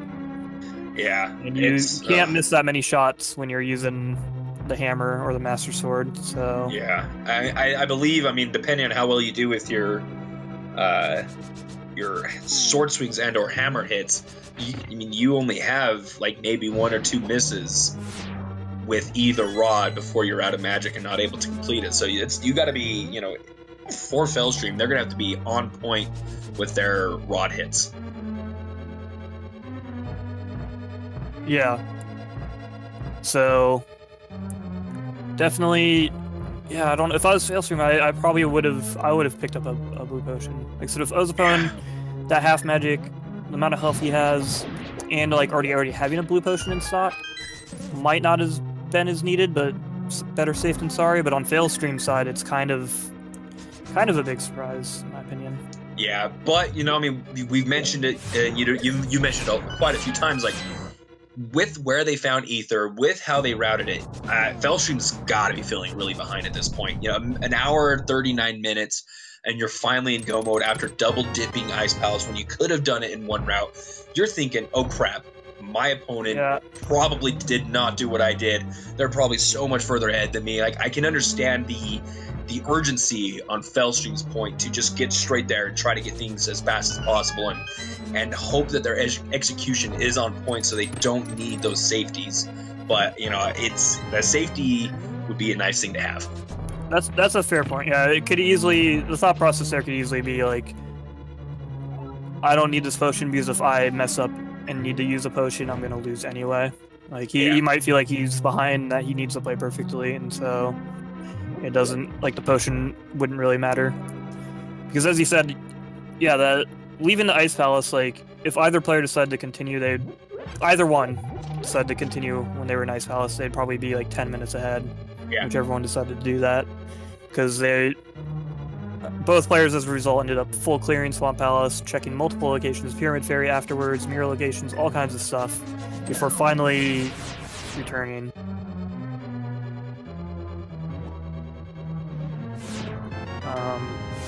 And then both of them, the Master Sword in hand, which is what I think, like, really is, like, going to be what this comes down to, is if it ends up being a Master Sword Ganon. This potion, like, skipping out on buying a potion could be a huge thing to come back and kind of bite failstream in the butt here. Because you saw ozipone checking all of those laser bridge chests, despite already having the small key he needed. I bet they're open for a small sword, another sword upgrade, because, you know, one of the biggest upgrades in this game is Master Sword to Temper Sword. Not just in terms of damage, but on Ganon, you no longer have to do spin strategies. You can go straight and just slash him, which takes off a huge chunk of time, plus the fact that you have to hit him less. So, I mean, it's, you know, some people had asked in chat, like, how much of a difference it makes. It is quite a massive difference in every phase of the Ganon fight. You don't have to spin at all, whereas especially where they have silvers, whereas with Tempered Sword, you can just go straight up and slash. Master Sword, you have to do those spin strats, and you can't get as many hits in. And then with that half magic that ozipone has, they'll be able to use the cape, which won't make it as bad. They'll be able to just kind of sit there and be able to spin without having to worry about taking damage. But failstream will not have that luxury, especially since they don't have any potions to back up the lack of magic. Definitely, and that could actually be a big reason why ozipone decided to go buy that potion, is he's kind of like, has that thought of like, I might have to do Master Sword Ganon in mind. So he knows if he gets that extra magic refill, he'll be able to kind of just sit on the cape and not have much trouble with phase 2 at all. Because like he's got 2 magic refills, he's got half magic.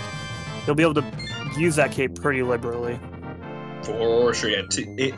That, like you said, very liberally. Like that's understating it even with 2 blue potions. Yeah, he could literally do all of phase 2, like just invincible. Yeah, and not even be worried about not having enough magic for the final phase.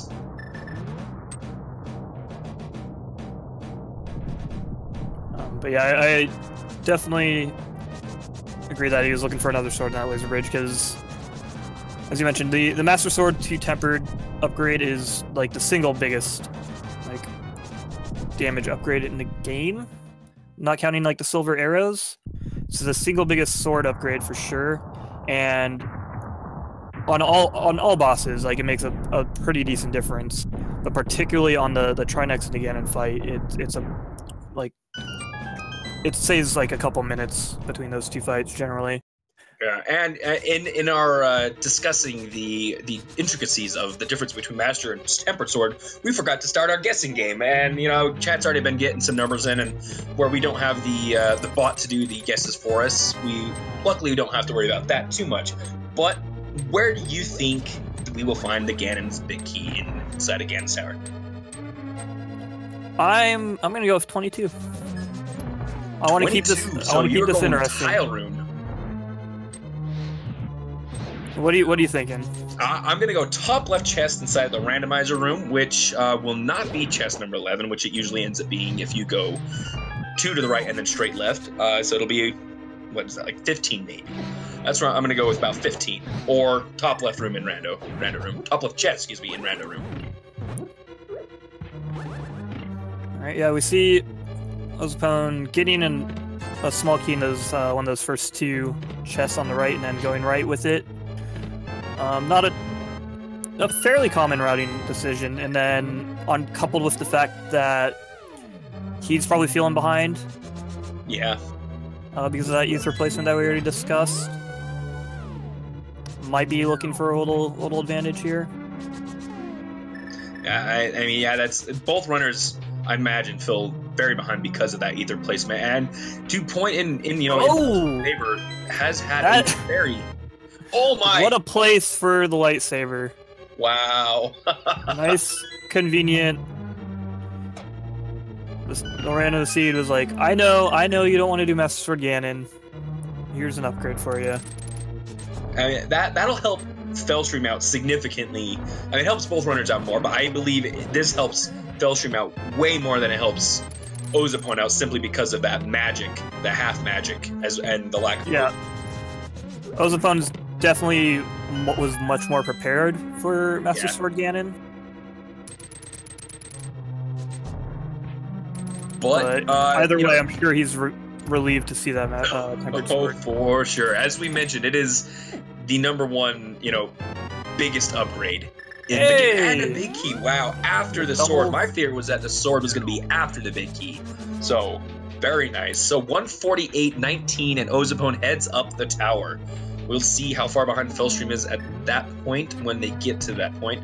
You know, in failstream's favor, he had a fantastic Trinex fight with the fact that he had no half magic and had to make very good use of all their magic enhanced. They did a fantastic job. So yeah, that was number 12, the double firebar room, which I feel like is not a place you see the big key very often. No, so, really.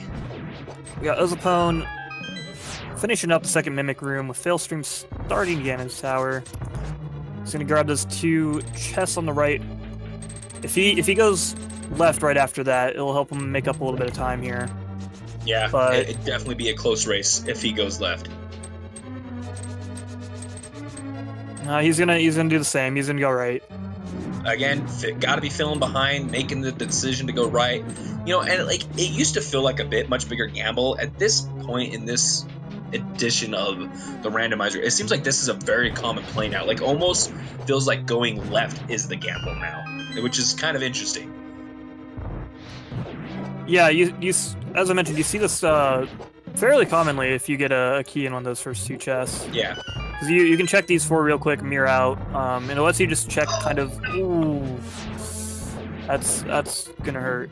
I was watching failstream really closely there because he was struggling with the spikes and the conveyor belts, and I was wondering if he was gonna be able to get it off in time, and just barely missed it. Does a good job that time, gets through it cleanly, but that's time lost that he does not need. He needs to make up time, and so far that's gonna hurt. That's gonna hurt even more than with how far behind he is at this point. Yeah, at this point he's a couple minutes behind, and there's not much of the game left. It's really Ozipone's race to lose. Yeah, with that additional time loss for failstream, it's definitely, like you said, it's Ozipone's race to lose. Failstream, had they gone left, would have been able to make up time just enough that it could have been much closer, but at this point it's, you know, I mean, I would say it's at least 1, maybe 2 falls to Ganon for Ozipone to lose time to failstream. Yeah, it's gonna take something kind of catastrophic at this point, to be honest, unfortunately. Yeah, which is, you know, it's, you never want to see anybody lose, because first and foremost, this is all for fun, but somebody has to lose, and you know, luckily in this case, the loss was not because of one crazy gamble or one terrible decision by one runner or the other. You know, it's just a little bit, you know, little decisions here and there, but you know, Ozipone's execution overall, he hasn't made the tiny little mistakes that failstream has with the bonk up towards Zora, that you know, just messing up that torch room, you know, little things that just add up over time. Yeah, a lot of those things, they add up. Failstream wasted a bit of time with the Vitreous kill.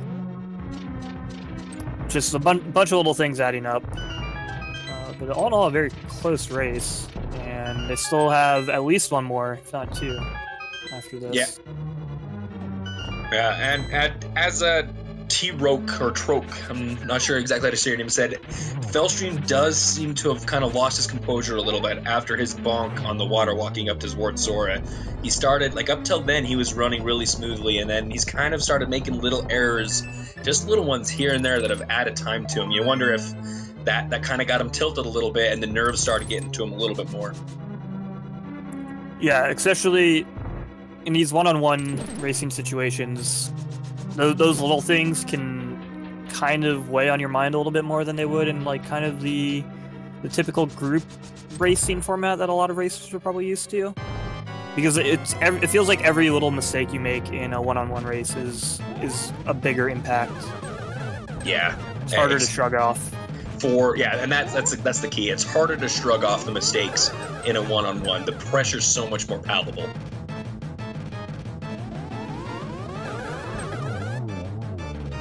Very quick and clean EGA 2 for Ozipone. Yeah, almost got a triple right off the bat, but I believe hit at the same pixel, just barely missing the triple. The triple, excuse me. Either way, can't complain about like a 3-cycle kill. Yeah, that's... And then going into that Ganon fight with Red Mail, a lot of health, the Tempered Sword, a couple potions. So he should be finishing up probably like right in the 155 range. Yeah, it definitely should be a pretty easy, pretty, you know, standard and straightforward fight for Ozipone, like you said, with having the Tempered Sword and half magic. It should be pretty straightforward, and yeah, probably about a minute and a half to finish it.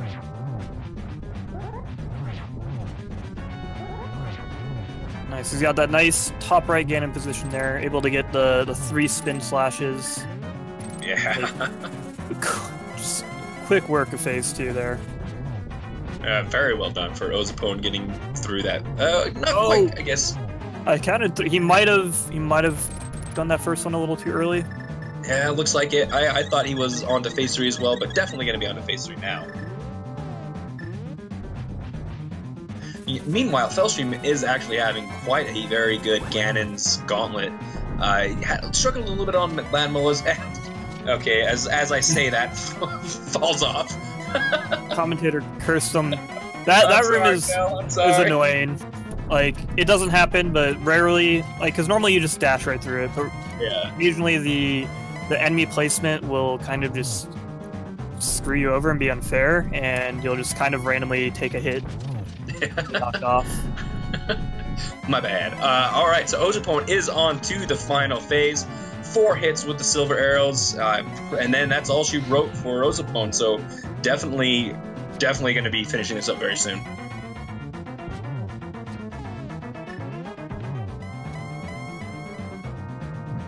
Number 3. Didn't get the torch glitch, but with silvers and tempered sword, not too much of a concern. Yeah, with fire rod, like the torch glitch is very useful for silverless, but with silver, in a lot of ways, actually, it's better without it with the silvers, because you can use the timing of the torches to stun Ganon a lot easier. Yep, and ozipone makes it in without falling off through the fanfare, and finishes in first place with an official SRL time of 1 hour, 55 minutes, and 43 seconds. GG's to ozipone. Gets the Game 1 win on failstream, and that advantage going forward into their second match, and maybe be able to breathe a little bit lighter going into that match. Yeah, which, looking at the schedule, they have the Race 2 scheduled already, and that will be on Sunday, December 3rd at 3 p.m. Eastern. Yeah. So, don't see anything about a Game 3 already scheduled, but I'm sure they'll figure that out if they need to. Yeah, it should be definitely another good race. This really was a pretty close race throughout most of it. It just, in the end, the little mistakes added up for failstream and caused him to lose just small amounts of time overall. And then whichever one of these 2 racers wins the set, they'll go on to race the winner of the Vascos and Arandabi race set, which they're going to do. They've already done 1, and they have races 2 and possibly race 3 tomorrow at 2 Eastern. Yeah, and unfortunately, ozipone does not have a mic, but he will be joining Twitch chat, so go ahead and ask him any questions that you have. I need to see what he thought of the seed and how he felt it went. Not to mention, and then also make sure to give the runners a follow. Throw that out there real quick. Kind of, obviously this is for fun, but darn it, Willard. You and I both know that's not a command. Give the runners a follow. It's very nice of them to let us kind of rebroadcast their race for everyone's enjoyment here. 2 good runners, they both put on a great race. Please give them a follow. Yeah, definitely give both runners a follow. Put on a fantastic race for us. All right, so we do have ozipone in chat with us. He doesn't have a mic, so we can ask him some questions for you guys, but you will have to respond in chat. So one of the things I want to know the most is just initially, like, how did you feel about the seed? It started off with some pretty nice items, getting that bow early, and then that ether. How are you feeling when you found the ether in Ice Palace? That had to be feeling a little stressful.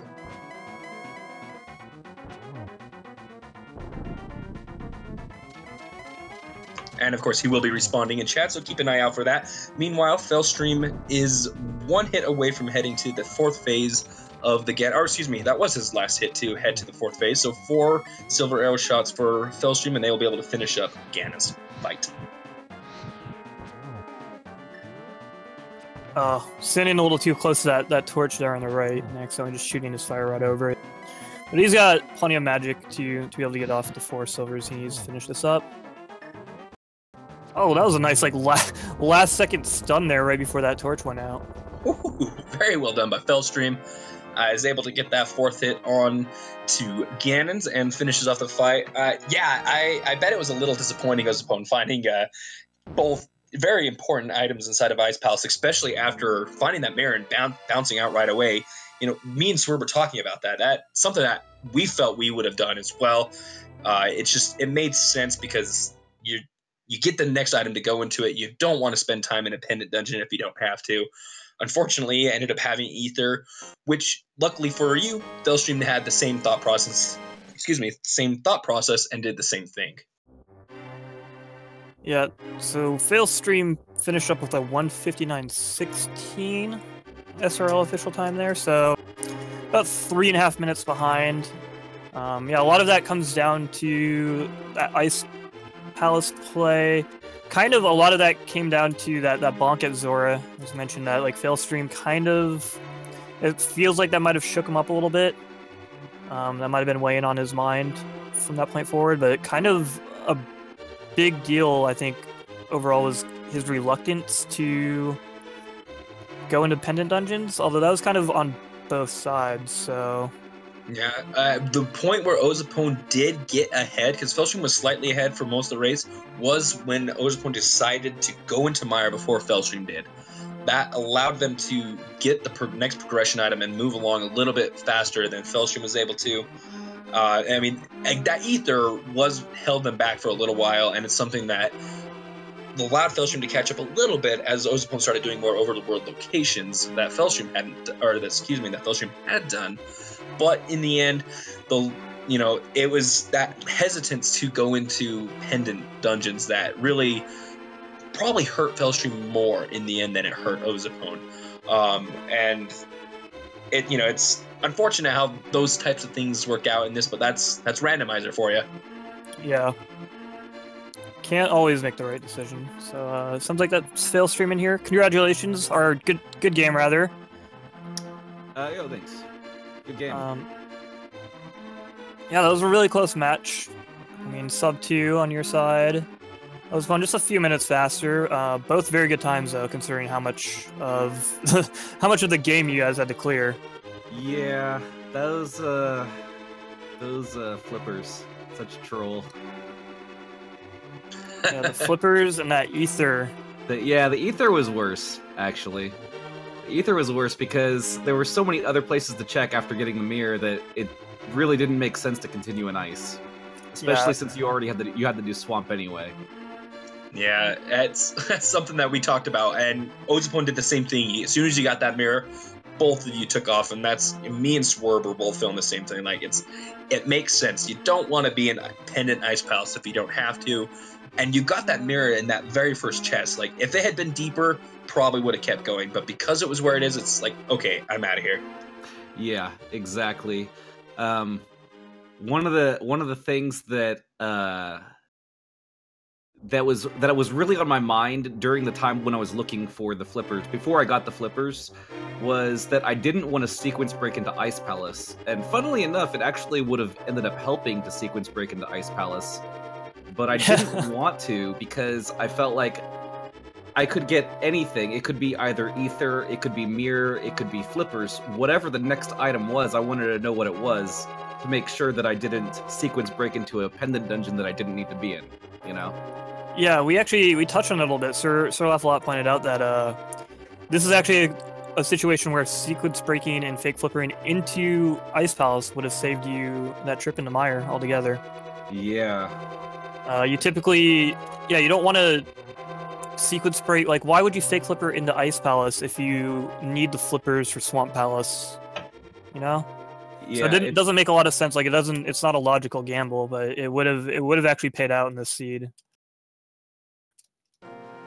But yeah, it was I don't know. It was a close race, but a lot of that came down. I mentioned this a little bit right before you got in here. Is that it kind of came down to almost, it seemed like a little bit of a reluctance on your side to dip into pendant dungeons. It took you a little bit longer to get around to Mire. Yeah, I was checking a lot of overworld first because I kind of just didn't want to dip into Mire at all. There was only 2 items in Mire, and I there were a lot of other items throughout the overworld that I felt were a lot of more possibilities, you know, and it just didn't end up paying off for me. Yeah, and you got the book, and then we kind of got distracted by this, and you went straight to Vitreous when there was still one location left to check, and we were wondering, I was at least wondering what your thought process was, and if you were worried about having left an item in Misery Mire, which, by the way, ended up being half magic. I was worried about that. However, the reason why I chose that gamble was because I had a 50-50 chance either way. Either going up to the torch room is a big, time waste. Also, going to Vitreous is about similar. You know, they're both kind of big time wastes.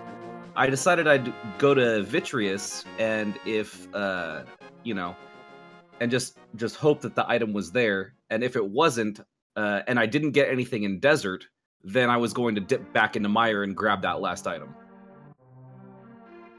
Yeah, I guess that makes sense. That vanilla big key chest was the one that was remaining, obviously, and that's obviously like the slowest chest to check in Mire. Yeah, so I can see where you're coming from there. Yeah, and it makes sense. I was just really curious if you were worried about that having been an important item, which luckily for your case it wasn't.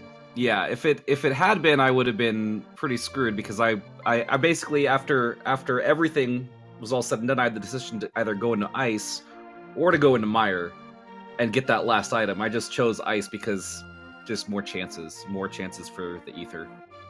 Yeah.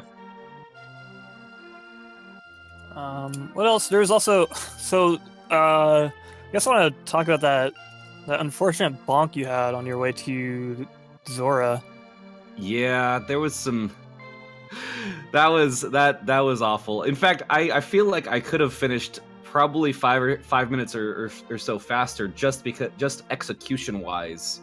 I failed in a couple of critical points in this seed, and lost a lot of time. Yeah, especially in Ganon's Tower, and also that bonk, and there were several other places as well. That just execution, it didn't. I felt like I started execution-wise strong on this seed. I started really strong with the dark rooms in Eastern and all my movement, and then just finished really, really poorly. Yeah, and that's actually something that we pointed out towards the end, is your execution was phenomenal going forward, and then as soon as you had that bonk on the water walking, it seemed like it might have tilted you a little bit, and you started making tiny little errors that just kept adding little bits of time here and there. Yeah, it definitely tilted me a tad. Yeah, that's unfortunate. We touched on that too. That those kind of like in these one-on-one settings, those little errors like that can really weigh on your mind. And like I'm assuming you went right back to Zora. Like I'm assuming you didn't want to just like leave that behind. Yeah, I mean at the time there weren't very many items or locations that I could check, and Zora, like without sequence breaking anyway, and Zora was one of them, and so I just wanted to get it out of the way, even if it meant an extra trip out there. Unfortunately, it didn't end up being anything. I just thought that maybe, I think at the time I was looking for the hammer, I believe. Yeah. No, wait, I believe you'd already been into Pod and had the hammer, because you guys had pretty early access to Pod. I think you were looking for Flippers or Book or Mirror or Ether at that point. I think you guys had gone down to that point. Yeah, okay. I think that might have been like one of the kind of in your group of things you checked before heading to Mire. Yeah, I believe so. Yeah, I did want to add, like, if you...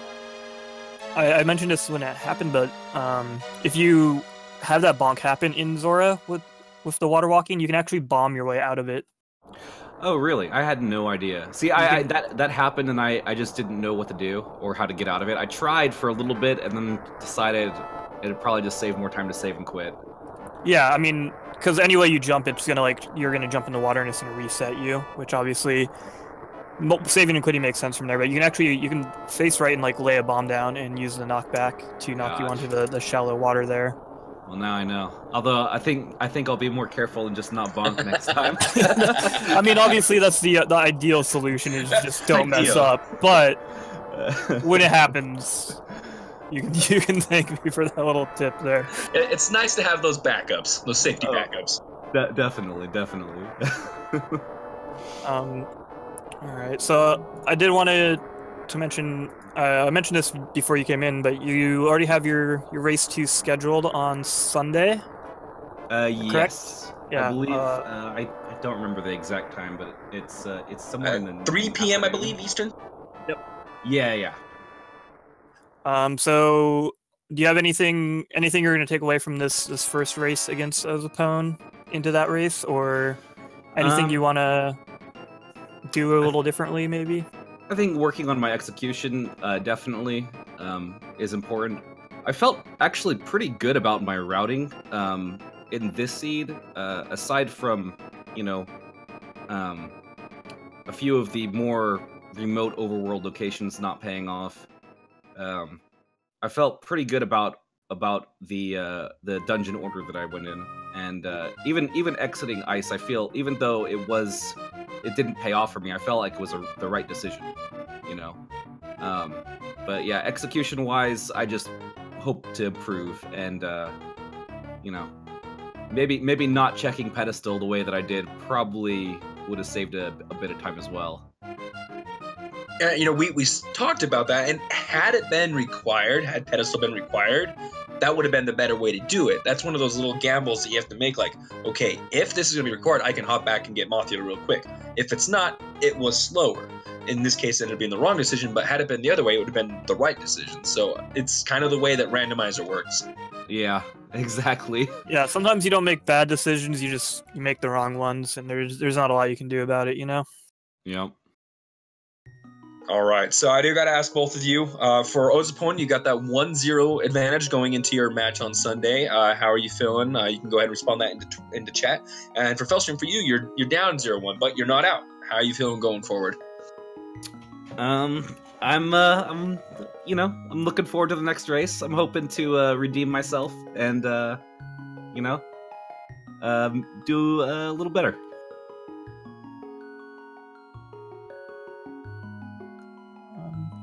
Best of luck to both of you. I think it'll be another good one. Said 2-hour race, only a difference of like 3.5 minutes is not a whole lot. Yeah, not much at all. Yep. Thanks, and good game, ozipone. All right, and if there's anything else that either of you would like to say before we tie this off, go ahead and say that now.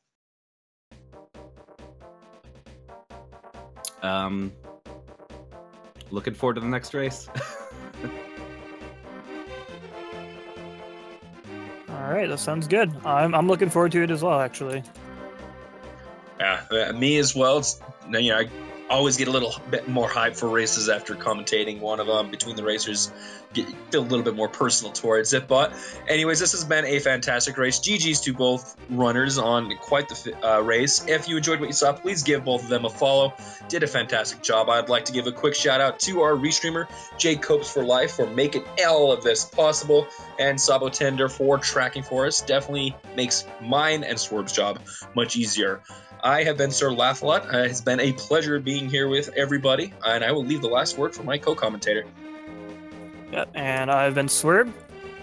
Again, thank you to the restreamers and the trackers, and thank you so much for co-commentating with me, Sir Laugh-A-Lot. I had a lot of fun. That was a great race, and I'm definitely looking forward to round 2. Have a good night, everyone. Peace.